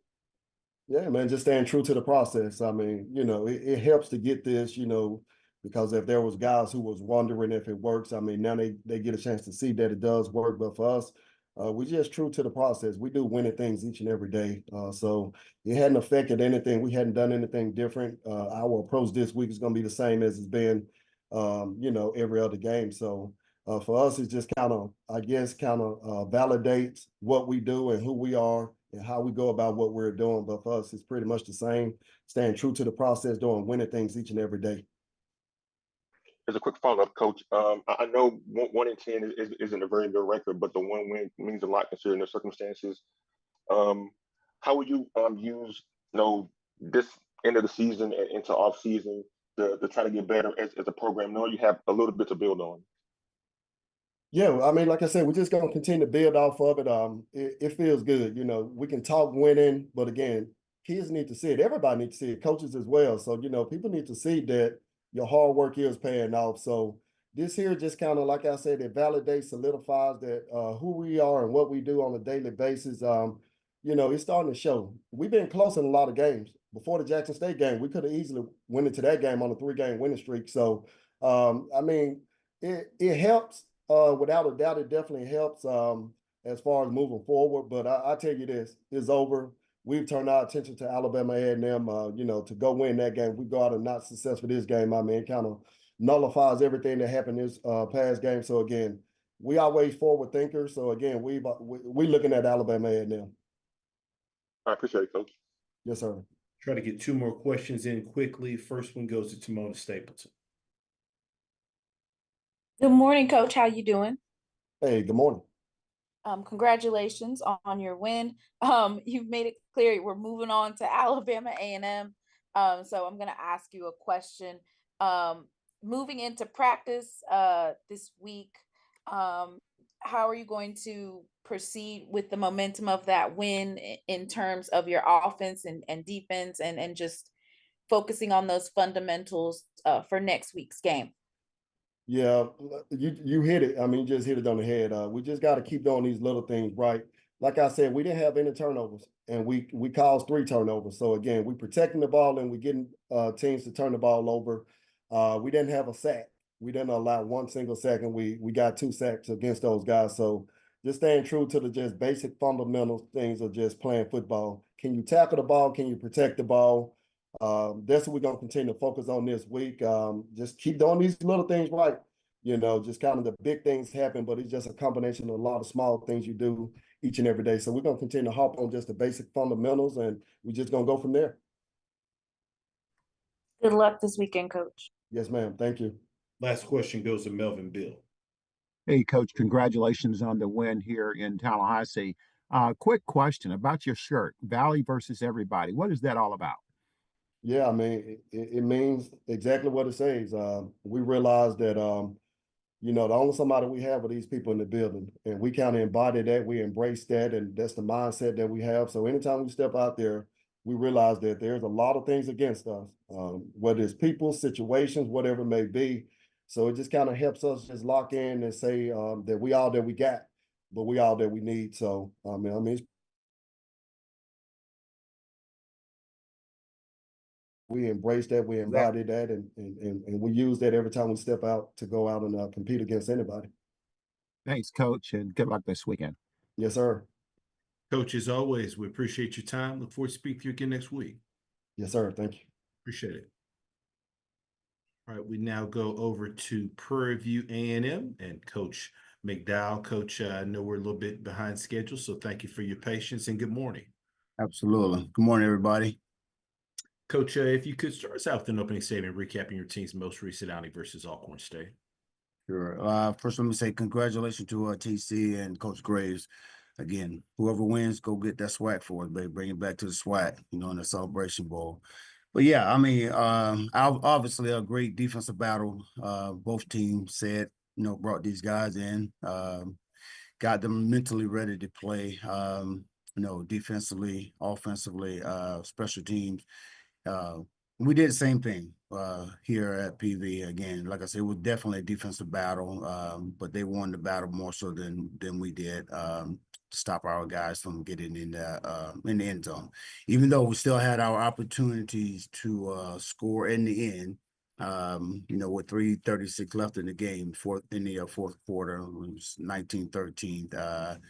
We still had our opportunity. Defense did a great job, man, of stopping these guys, trying to get the ball back to our guys. And of course, we made one bonehead mistake by one of our players, and it cost us. So, but even saying all that, we as an offense have to be able to sustain more opportunity, grasp more opportunity when we have an opportunity to make plays. And we just didn't do that. like I said, we had some opportunities out there where we should have maybe had we got those opportunities, made those opportunities, it wouldn't have came down to 1913 or at the end of the in that fourth quarter. And again, as coaches, and we talk about it all the time, putting players in position to make plays. And again, they have to know and understand that they have to go out and make these plays. Again, we can't get on the field and do this thing for them. As I tell them all the time, what player is going to show up? We need big time players. In case one of our big time players go down, who's going to be the next guy to step up? And again, we had opportunity to do that several times. Again, just shooting ourselves in the foot. But again, even as offensively, and as I talked about it, intensively, extensively, should I say, we got to be able to figure out things, as coaches, how to get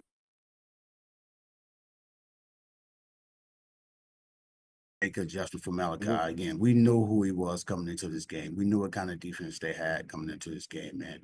That young man put on a show, which we knew he was, again, we knew we weren't going to stop him, but, again, we're trying to slow him down, contain him as much as we can, and again, we just didn't make an adjustment for him. And I think, that caused a lot of ruckus, up front, with our O-line. And, they were stunning, they were blitzing, and we couldn't get control of it, and that's a good testament to them, seeing where our weaknesses were and, and taking advantage of it. And for us not to, figure out what we need to do to stop these guys. Again, that's on us, that's on coaches. And as I told them, we got to go back in and figure out how to make adjustment when we need to. It could be a little adjustment, again, just like I say, even though they had several guys balling on that defensive line, just chipping Malachi maybe will help us out quite a bit. Quarterback, I think both of them was off. That's why I made the change in the second half. Jaden came out first half. All of it wasn't his fault. Receivers still wasn't running their routes, correctly, and short arming, should I say, scared to go across the middle, again. And if you're making plays like that, not making plays like that, it's not going to give yourself a chance to win the game, and I know what kind of players we have, but again, we just got to go out and, and make plays, which I know we're capable of doing. Again, we didn't do that. So then make that change in the second half with Cam and, pretty much the same thing. Guys were coming at us, man, from all different directions, not having a chance to sit back there and get a proper read, and anytime you get two young quarterbacks, or should I say quarterbacks back there that, not used to getting a whole bunch of rushes, in their face, constantly, throughout the whole game, it makes them nervous. So, and they are unable to read their keys properly and, and deliver the ball where they should. So we got to do a better job up front, giving these guys a little bit more time to get back there, settled in and make the correct reads, as well as, getting that run game to offset, some of those rushes, put ourselves in position to run the ball better, and as well as, open up the run game and, hopefully, get the passing game going as well. So again, we had our chances, drop the touchdown here. That again, that would have mattered, 4 for 19, third down. You can't have that, especially not with this type of offense, and the players that we have that I know that can go out and make plays. So again, we got a lot of things we got to get corrected going into Alabama State, which has a great defense as well. So we got to figure it out as coaches, where we need to, take advantage of Alabama State. And I'm sure they're going to be doing the exact same thing when they look at film and getting ready for us. Appreciate those opening comments, Coach. First question goes to Perry Daniels. Morning, Coach. Oh, Perry. How are you? Good, my brother. How are you? I'm super fantastic, Coach. Coach, it gets extremely more difficult this week. Alabama State's the #1 defense in the SWAC and one of the best defenses in the country. How are you going to improve that offensive line play that quickly? Yeah, we're gonna watch film, see what they do best, then we're gonna try to get a game plan together to slow them down. Good. And as you heard me say earlier, with Malachi, I mean, in great defense, great defensive players, you're not going to stop these guys, again, but you can slow them down, kind of contain them, and again, we just got to do what we do best, again, when I say do what we do best, and again, it could be just something real simple, right now, I don't think we got an identity who we are offensively right now, but I would say this is the perfect week going into Alabama State and try to figure that out. Because again, we know what kind of defense they have, and again, we just got to figure out what makes us tick and what's going to work versus that defense. And coach, last year your program was the top program in the Western Division of the SWAC. How would you assess this year's season if you were just giving it a evaluation? Yeah, I mean, we came in the season with a big expectation, obviously, coming off of last year. But again, what we went out and got, we felt that we hopefully we'll be back in the position where we were last year. And again, even though we played, I think we have one of the hardest schedules in the SWAC this year. Playing these schools, Southland schools, and being successful against two of them. Real close against one with UIW, then just again just giving it up in the fourth quarter. Again, I think we played well this year, but again, yeah, as you say, you can't just play well. You got to play great. Everybody talk about the SWAC, West, and just the SWAC as a whole.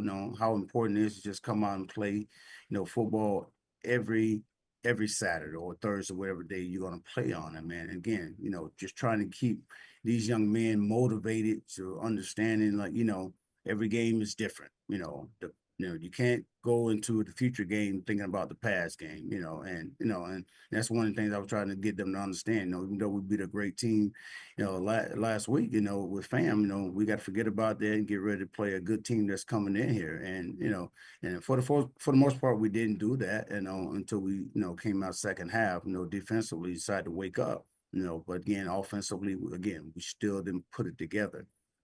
But if I'm assessing from last year to this year, we've been in a lot of close games. We won some overtime games, we lost some overtime games.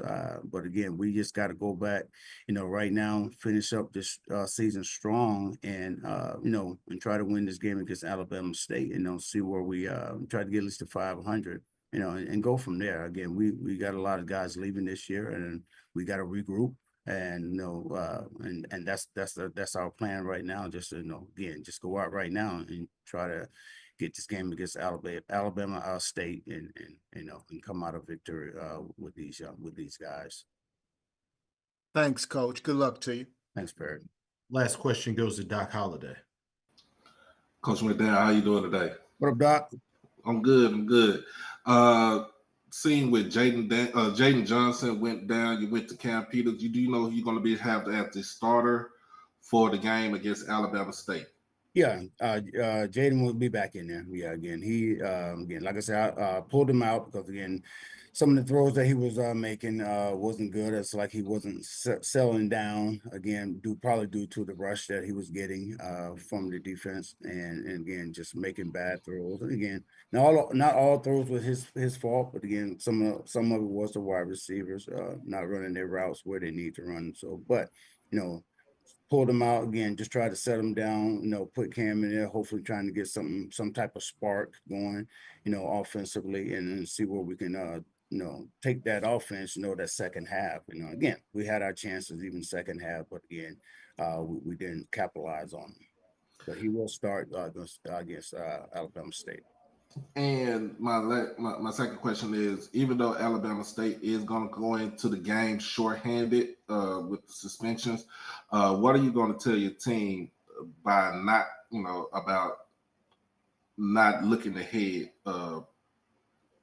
as far as with gameplay and stuff, with players being out? Yeah, we can look ahead again. I mean, sure, we're just trying to get this last game. We're trying to get a win. Again, I don't think we're the type of team. I don't think we've done enough. We haven't been successful enough to look ahead. Again, we got to go out. Try to get to 500, man. And the only way we're going to do that is we win this game against Alabama A&M. No matter who they got out there. I mean, sure, they still got to play football. They put pads on just like we put pads on. And the better team that goes out there and performs is going to be the team that wins. And hopefully, that's us. I appreciate you, Coach. You're welcome, Doc.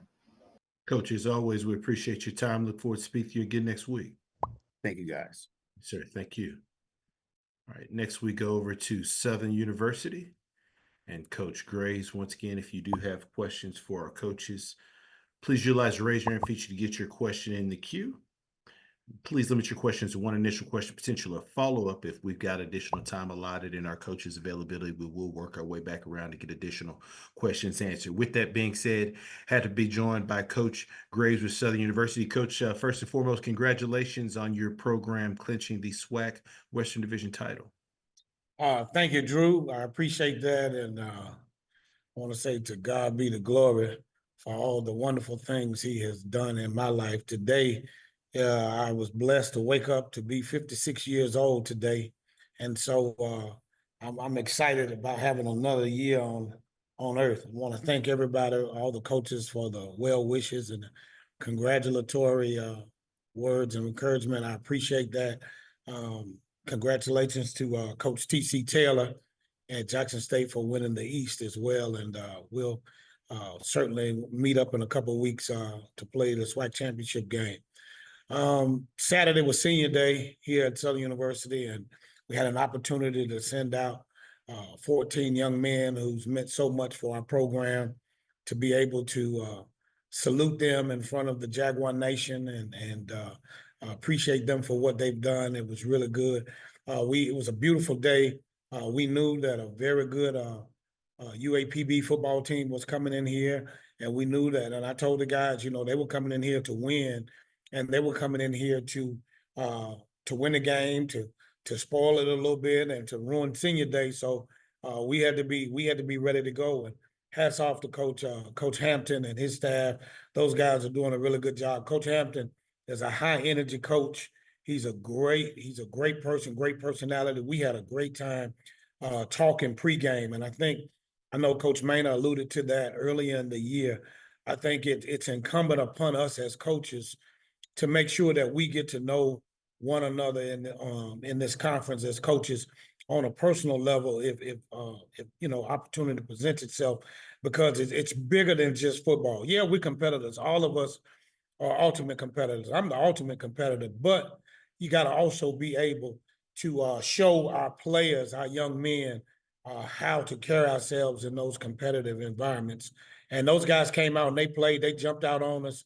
And we had to settle down, and we had to really hone in, what we were doing execution-wise.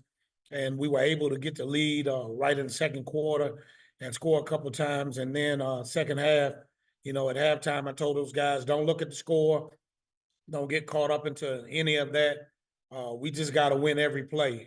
And Coach Hampton, like I said, being the ultimate competitor that he is, those guys did not lay down. They came out and they competed all the way to the end. As he said, the game was close, a lot closer going into fourth quarter than what the final score was. But those guys played well. Hats off to them. They showed a lot of class at the end, and that speaks to his leadership and what they're doing over there. And then I want to thank my assistant coaches, my staff, for doing a tremendous job of getting these young men prepared and ready to go and adjusting, and just believing in the vision that we have here at Southern University. Appreciate those opening comments, Coach, and happy birthday to you as well. Thank you. I appreciate it. Open it up for questions. First question goes to Jim Kleinpeter. Happy birthday, Coach. I guess you got a pretty nice present a couple of days early. Thanks, Jim. I appreciate it. Yeah, I want to ask you how your if your phone overheated in the last 2 days, and what kind of and you talked about the response, and did you get I guess you got a lot of texts, and who did you hear from that surprised you the most? Man, Jim, it was after the game. Of course, I didn't have my phone with me, And when I got to my office and I got my phone, I mean, it was so many messages on it. Something happened to the phone where I couldn't even see the names. It was just numbers. And I started getting a little concerned because I was like, man, my phone must have crashed. And got a lot of phone calls, got a lot of support from, of course, family, because I'm a family person, family, teammates, a lot of my players that I've coached coached here at Southern, Mississippi Valley, Grambling, Norfolk State, Winston-Salem State. I got a lot of calls from former players, former coaches, pastors, you name it, administrators. It was and it's still coming in, and it's coming in from Saturday as well as today being my birthday. So I've been getting a lot of calls. I got a great call right after the game from the legendary baseball coach, Coach Wilbur Ellis, who's a legend at Grambling State University, and that just warmed my heart. Because Coach Ellis means a lot to me. He really embraced me and gave me a lot of wisdom when I was there at Grambling, even before I was there. So that was one of the really good calls I got on Saturday. Thank you, Coach, and congratulations. Thank you. Next question goes to Keisha Kelly.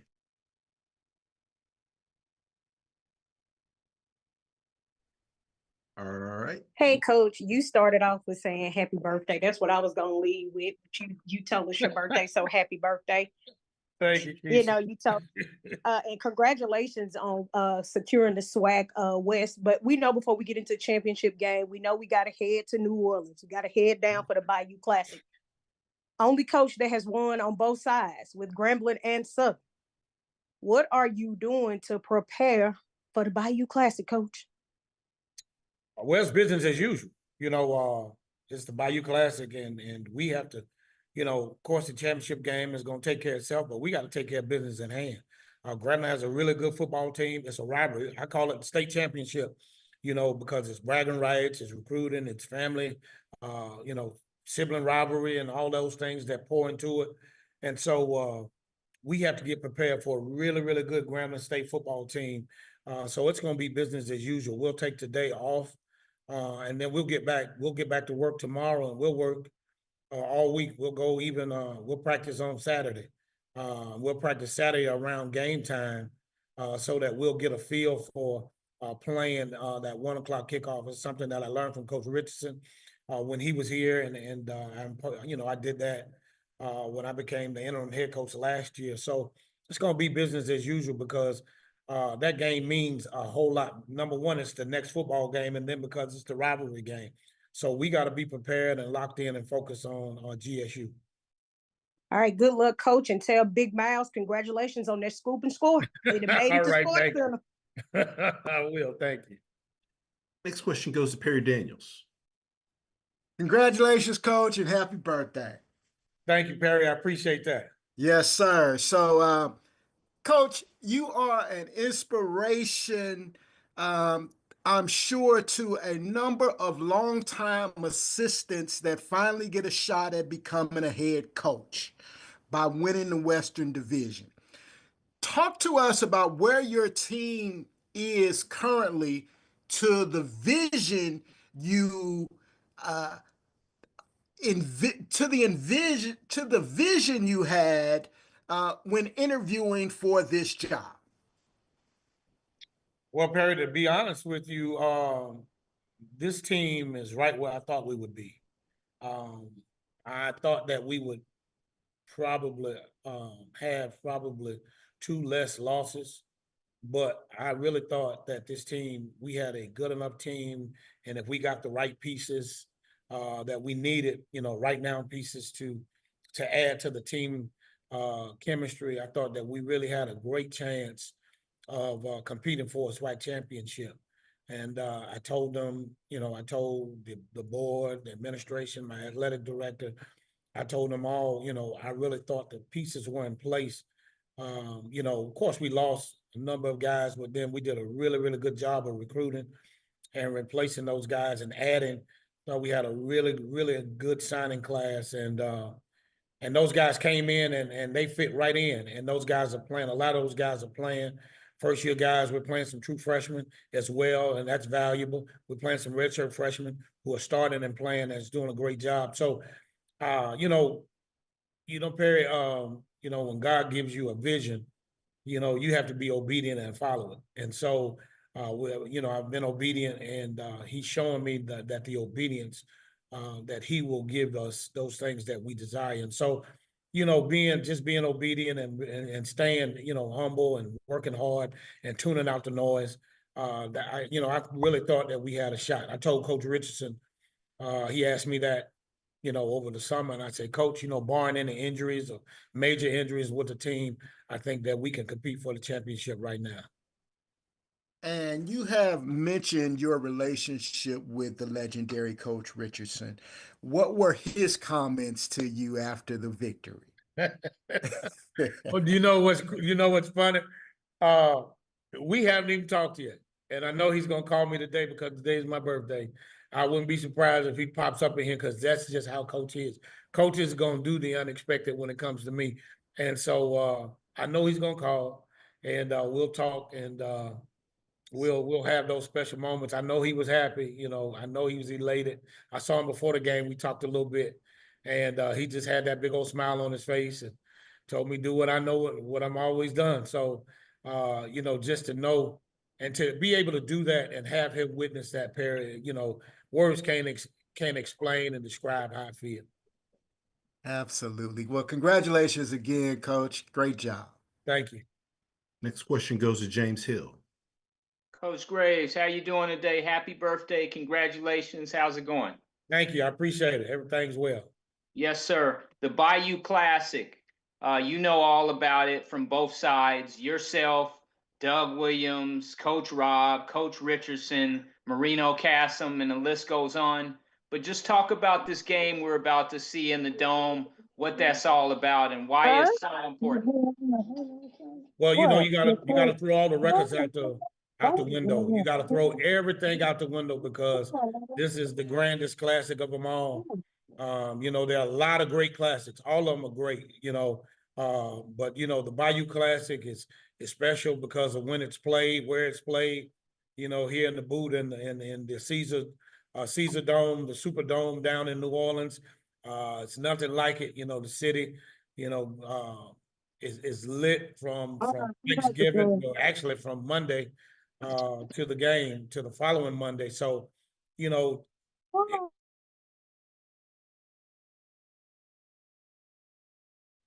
best teams have gone in, with undefeated records and things of that nature. Teams are having winning records, and then those teams were fortunate to win. And I've been in a lot of them, and I've been in.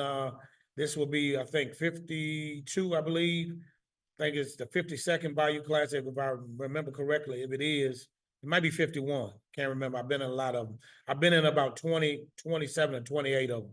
And I tell you, it's going to be exciting. It's a game that always comes down to the wire most of the time. And so we got to be ready to go. And the team that executes the best, that plays the hardest and plays the smartest, is usually the team that wins. And so we got to be ready to go. Grambling is going to be ready to go because it's Southern and they want to go out on a high note. And we got to be ready to go because it's Grambling and we want to finish the regular season on a high note. Thank you, Coach. Have a great week and enjoy your day. Thank you. Next question goes to Doc Holliday. Morning, Coach, and happy birthday to you. Good morning. Thank you. All right.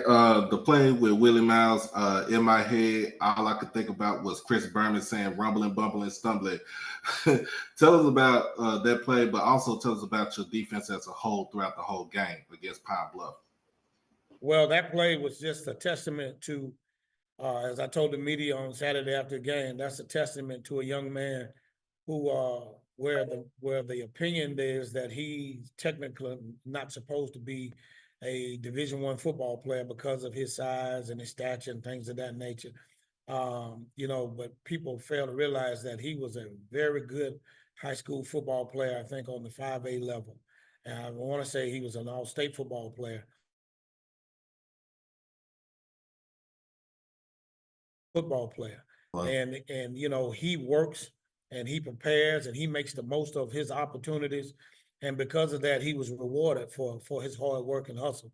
And so to see that, I was happy. He's a senior. It was senior day for him. And for him to have that opportunity, it just speaks volume to the way that he carries his business. Defense has been playing well all year. Guys played lights out. We had some things that we had to fix and fixed it.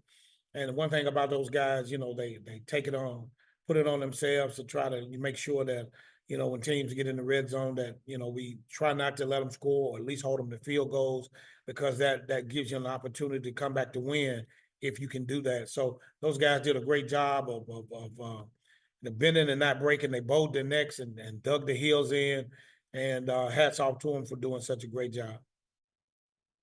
Appreciate you, Coach. Mm-hmm. Last question goes to Mona Stapleton. Hey, Coach Graves, how you doing? I'm doing well, thank you. How are you? I'm good. Congratulations on your win. So you served as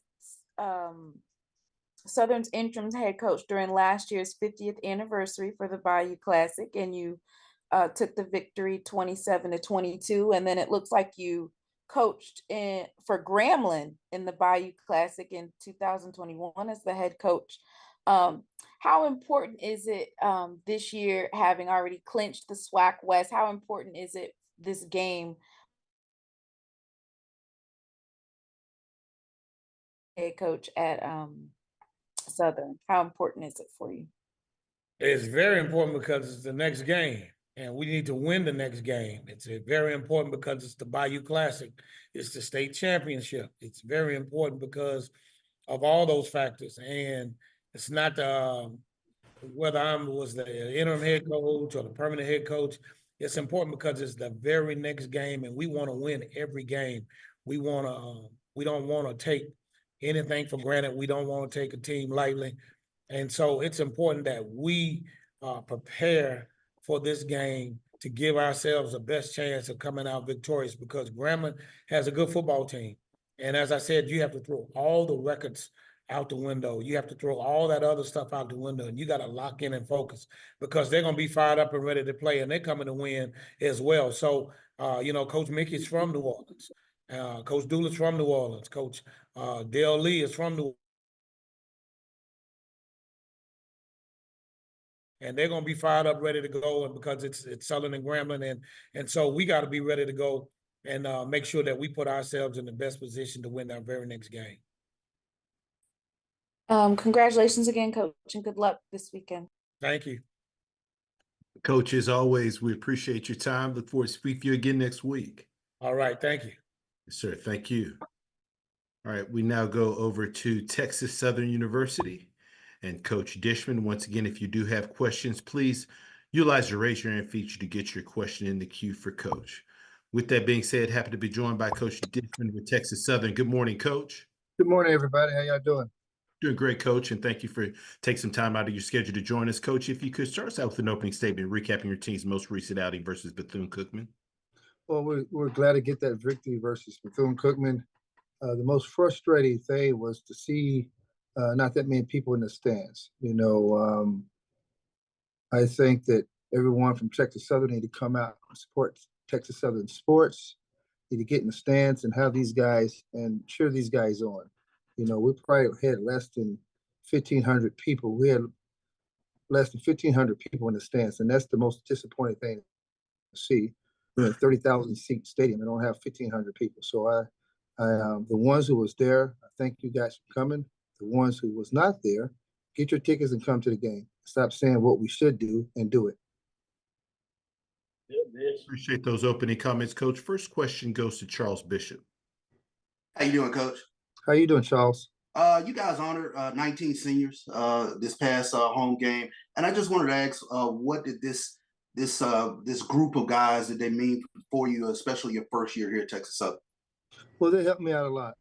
Those group that 19 seniors is easy to coach.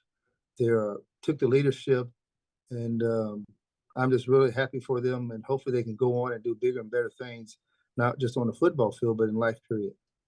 And a quick follow-up, Athian Renfro, huge game against Bethune-Cookman, but talk about his maturation during the course of the season, running back by committee, and he's stood out.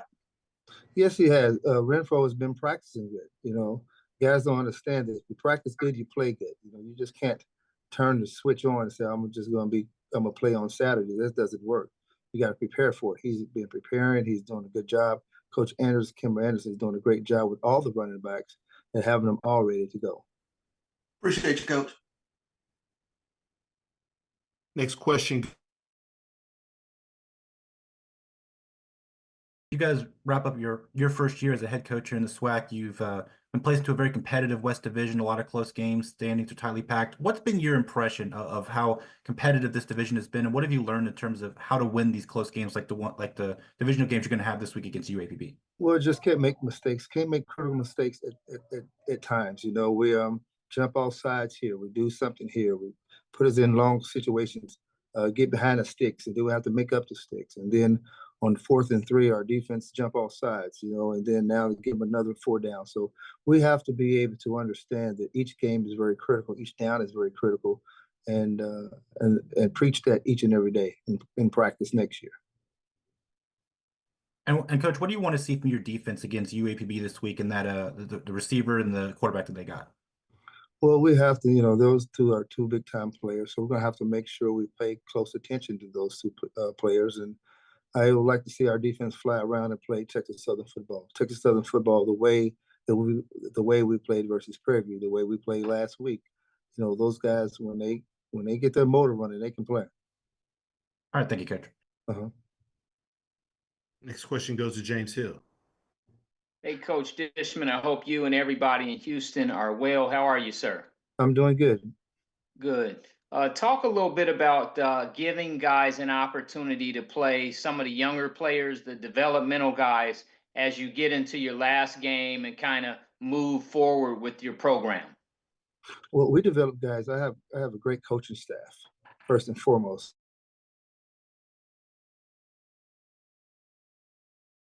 That's what they are developed during the week. So during a week of preparation, if any of those guys stick out and can play, they will play. If not, we got to go with what we have. Coach, Pine Bluff, the opportunity to go on the road and play that last game. What's the thought process going in? And just tell us what you see with regard to Pine Bluff on tape. Well, first of all, I thought it was going to win the game. I heard it was very noisy down there. It was a tough place to play. Be my first time going down there, but we got to go and win the game. That's our first and foremost thought, is go and win the game. So by any means necessary, get the job done. You know, and I want all guys to do their job. There's no pressure. There's nothing like that. You know, but it's just everybody do their job. We should be able to come out victorious. You know, they have 2 good players on offense. They got some good players on defense too. It's not just those 2 players. Those 2 players just not make up their offense. Their line is very, very stout. So we have our work cut out for us. We got our work cut out for us for sure. Thank you, sir. Mm-hmm.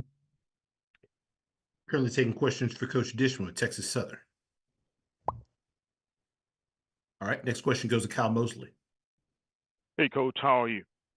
Mr. Mosley? Good, good. Hey, look, we're going into the postseason, and you spotlighted your seniors on Senior Day. Are any of those guys, have they received any invitations to like the Legacy Bowl or the East-West Shrine Bowl or Senior Bowl yet? Well, I think we have some that's going to be in those games. I'd rather not say it right now. I'll let them have that joy of saying it if they would like to put it on the social media sites and stuff like that. So I don't want to steal their joy right now. Okay. Any of those young men that, I know you don't want to steal their joy, but any of those young men you can be able to give some kudos to right now? Well, all of them, not just, I can't pick out one person in general, it's all of them. I think all 19 of them band together and decide, okay, we're the leaders of the group and the young guys and everyone else have to follow us. And that's what they did. You know, we went through a tough stretch of losing two or three games in a row. And our team got closer. They didn't go apart. We got closer together. Thank you, Coach. Final questions for Coach. Coach, as always, we appreciate your time. Look forward to speaking to you again next week. All right, thank you guys. Have a great one. Thank you. All right, we now get set to wrap up our media session with our final coach of the day. And first and foremost, Coach Taylor, congratulations on claiming the SWAC Eastern Division. Thank you. I appreciate that. Yes, sir. And always, we appreciate you taking some time out of your schedule to join us. Coach, if you could start us out with an opening statement recapping your team's most recent outing at Alabama State. Yeah, I think it's like you said, it was a great win for Jackson State and our program, our fans, to go down to Montgomery and, find a way to get the victory against a really good football team. It was a great football game, back and forth deal, low scoring game. Defenses on both sides led the way.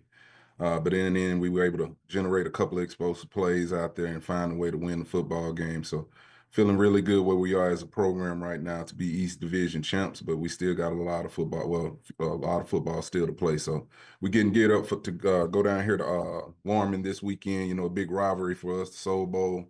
So we'll start preparing for Alcorn this weekend, this last game of the season. Appreciate those comments, Coach. First question goes to Keisha Kelly.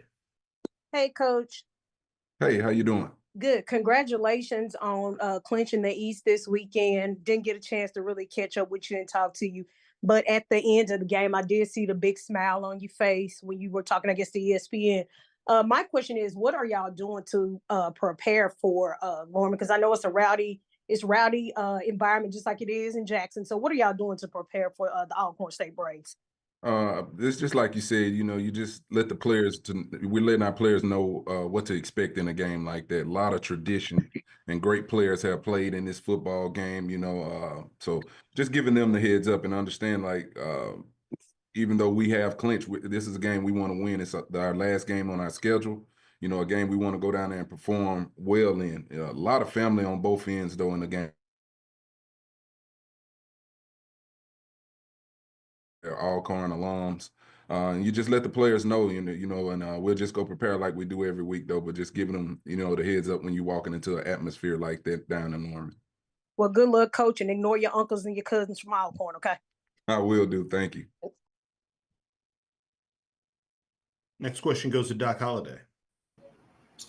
What's going on, Coach? How you doing today? Congratulations. I appreciate it, Doc. How you doing? I'm doing good. I got some names for you. Okay.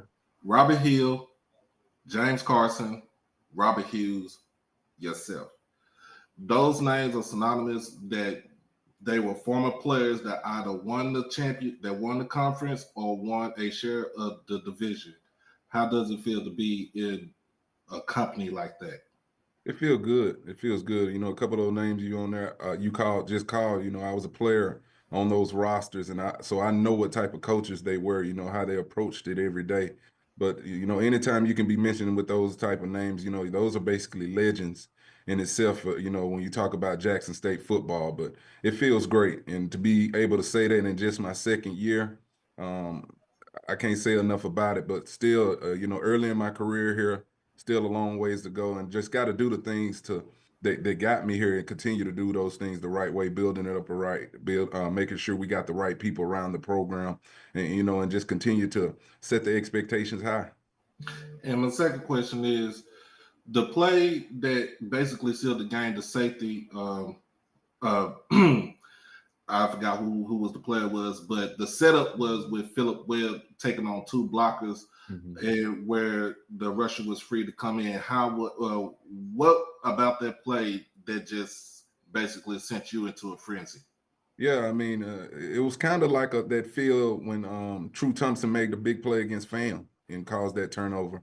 No different. Philip Webb is a great player for us, one of our best D linemen, a big time kid, great size. So we knew that they were probably going to have to double team, and it freed up one of our linebackers, Ashton Taylor, who was having a phenomenal game out there. And when he gets to people, they go down. And he just had a clean shot at the quarterback, and he did a good job of, not getting the target appealing, but still running through the quarterback the right way, which what we preach for as physicality. So it was an explosive play, and then we knew that play had the potential to clinch that game. When you go out there and get those 2 points, that safety, that was a huge pivotal moment in that football game, Doc. Man, appreciate you. Go Tigers. Go Tigers. Next question goes to James Hill. Coach Taylor, I hope you and everybody in Jackson are well. How are you, sir? I'm doing well. How are you? I'm blessed. I'm blessed. The rivalry. Oh, congratulations on the East Division title. That's Thank a beautiful. Yes, sir. That's a beautiful thing. Tell us about this rivalry, Alcorn and Jackson, and your oldest memories of this. This is a long time, big time rivalry. Not only just in the Magnolia State, but it's one of the best rivalries in HBCU sports. Tell us about the memories you have of this particular game. Oh man, like I said, I can remember watching Steve McNair play in this game. Here in Jackson, how packed the vet was. You talk about people sitting all up the steps, just trying to get a seat in that stadium. When you talk about a game like that, also playing in some great Alcorn Jackson State rivalry games myself, but it's going to be an electric atmosphere. That's a game we call the Soul Bowl. It's usually back when I played in it was always played in Jackson. So now it's a home and home deal. Alcorn is able to host it. We were able to go back and forth on the host home for as the football teams. But everybody's looking forward to this one. Everybody's always looking forward to that Alcorn Jackson State rivalry. It's going to be a beautiful weekend. But I said it earlier, it's a lot of great players that's played in this game, a lot of tradition in this game, and it's big bragging rights for the state of Mississippi. Thank you, Coach. Have a great week. Thank you. Appreciate it. Next question goes to Kendrick Marshall. Yeah, Coach. The conference this morning announced that 7 of your players are going to be suspended for this upcoming weekend's game. How does that impact your team, and what can you and other coaches do proactively to prevent post-game fights? Just continue to talk to your players about things like that. It was a high energy football game this past weekend, and that's what you get in those type of games. But as coaches, we got to just continue to preach the discipline and everything to our players and talk about the importance of that. So once I find out who those 7 players is, we'll go from there and move forward and still go down here and be prepared to play in this football game this weekend. I appreciate it, Coach. Yep. Next question goes to Timona Stapleton. Hey, Coach TC, how you doing? I'm good. How you doing? I'm good. I'm good. Congratulations again on clinching the SWAC East, and thank you for taking the time out for that post-game interview. No problem. Thank you for what you do. I just wanted to piggyback off of really what he was saying, and because Southern and Alcorn those are probably 2 of the biggest rivalries for Jackson State. Mm-hmm. So do you plan on making any post-game adjustments in terms of the handshake in order to ensure that you're going to be able to retain all of your players as they're going to be needed in the Celebration Bowl or SWAC championship? Great question. Great question. We talked about it as coaches this morning as a staff. We'll continue to talk about it going into this weekend. But it's our responsibility as a players. You talk about and coaches as well. Talk about sportsmanship. Between players and coaches. And I don't think it should be something where you just basically outlawing handshaking at the end of the game. We just got to be good as a conference, be great as a conference, and understand the sportsmanship side of this. It's friends and family playing against each other, one another all week, former teammates and everything. So I don't want it to be a deal where we're saying we just can't, or we're not allowed, or we can't even get to the point where we can, come across and greet on one another, even though, who won or lost the football game. So we did discuss it, but I want to be able to go across and, whatever team wins, the best team that wins, be able to shake the hands and, congratulate in the end. All right. Thank you, Coach, and you good luck. All right. Thank you. Appreciate it. Currently taking questions for Coach Taylor with Jackson State. Final questions? Coach, as always, we appreciate your time. Look forward to speaking to you again next week. All right. Thank you, guys. Appreciate y'all. Appreciate it. This concludes our SWAC football.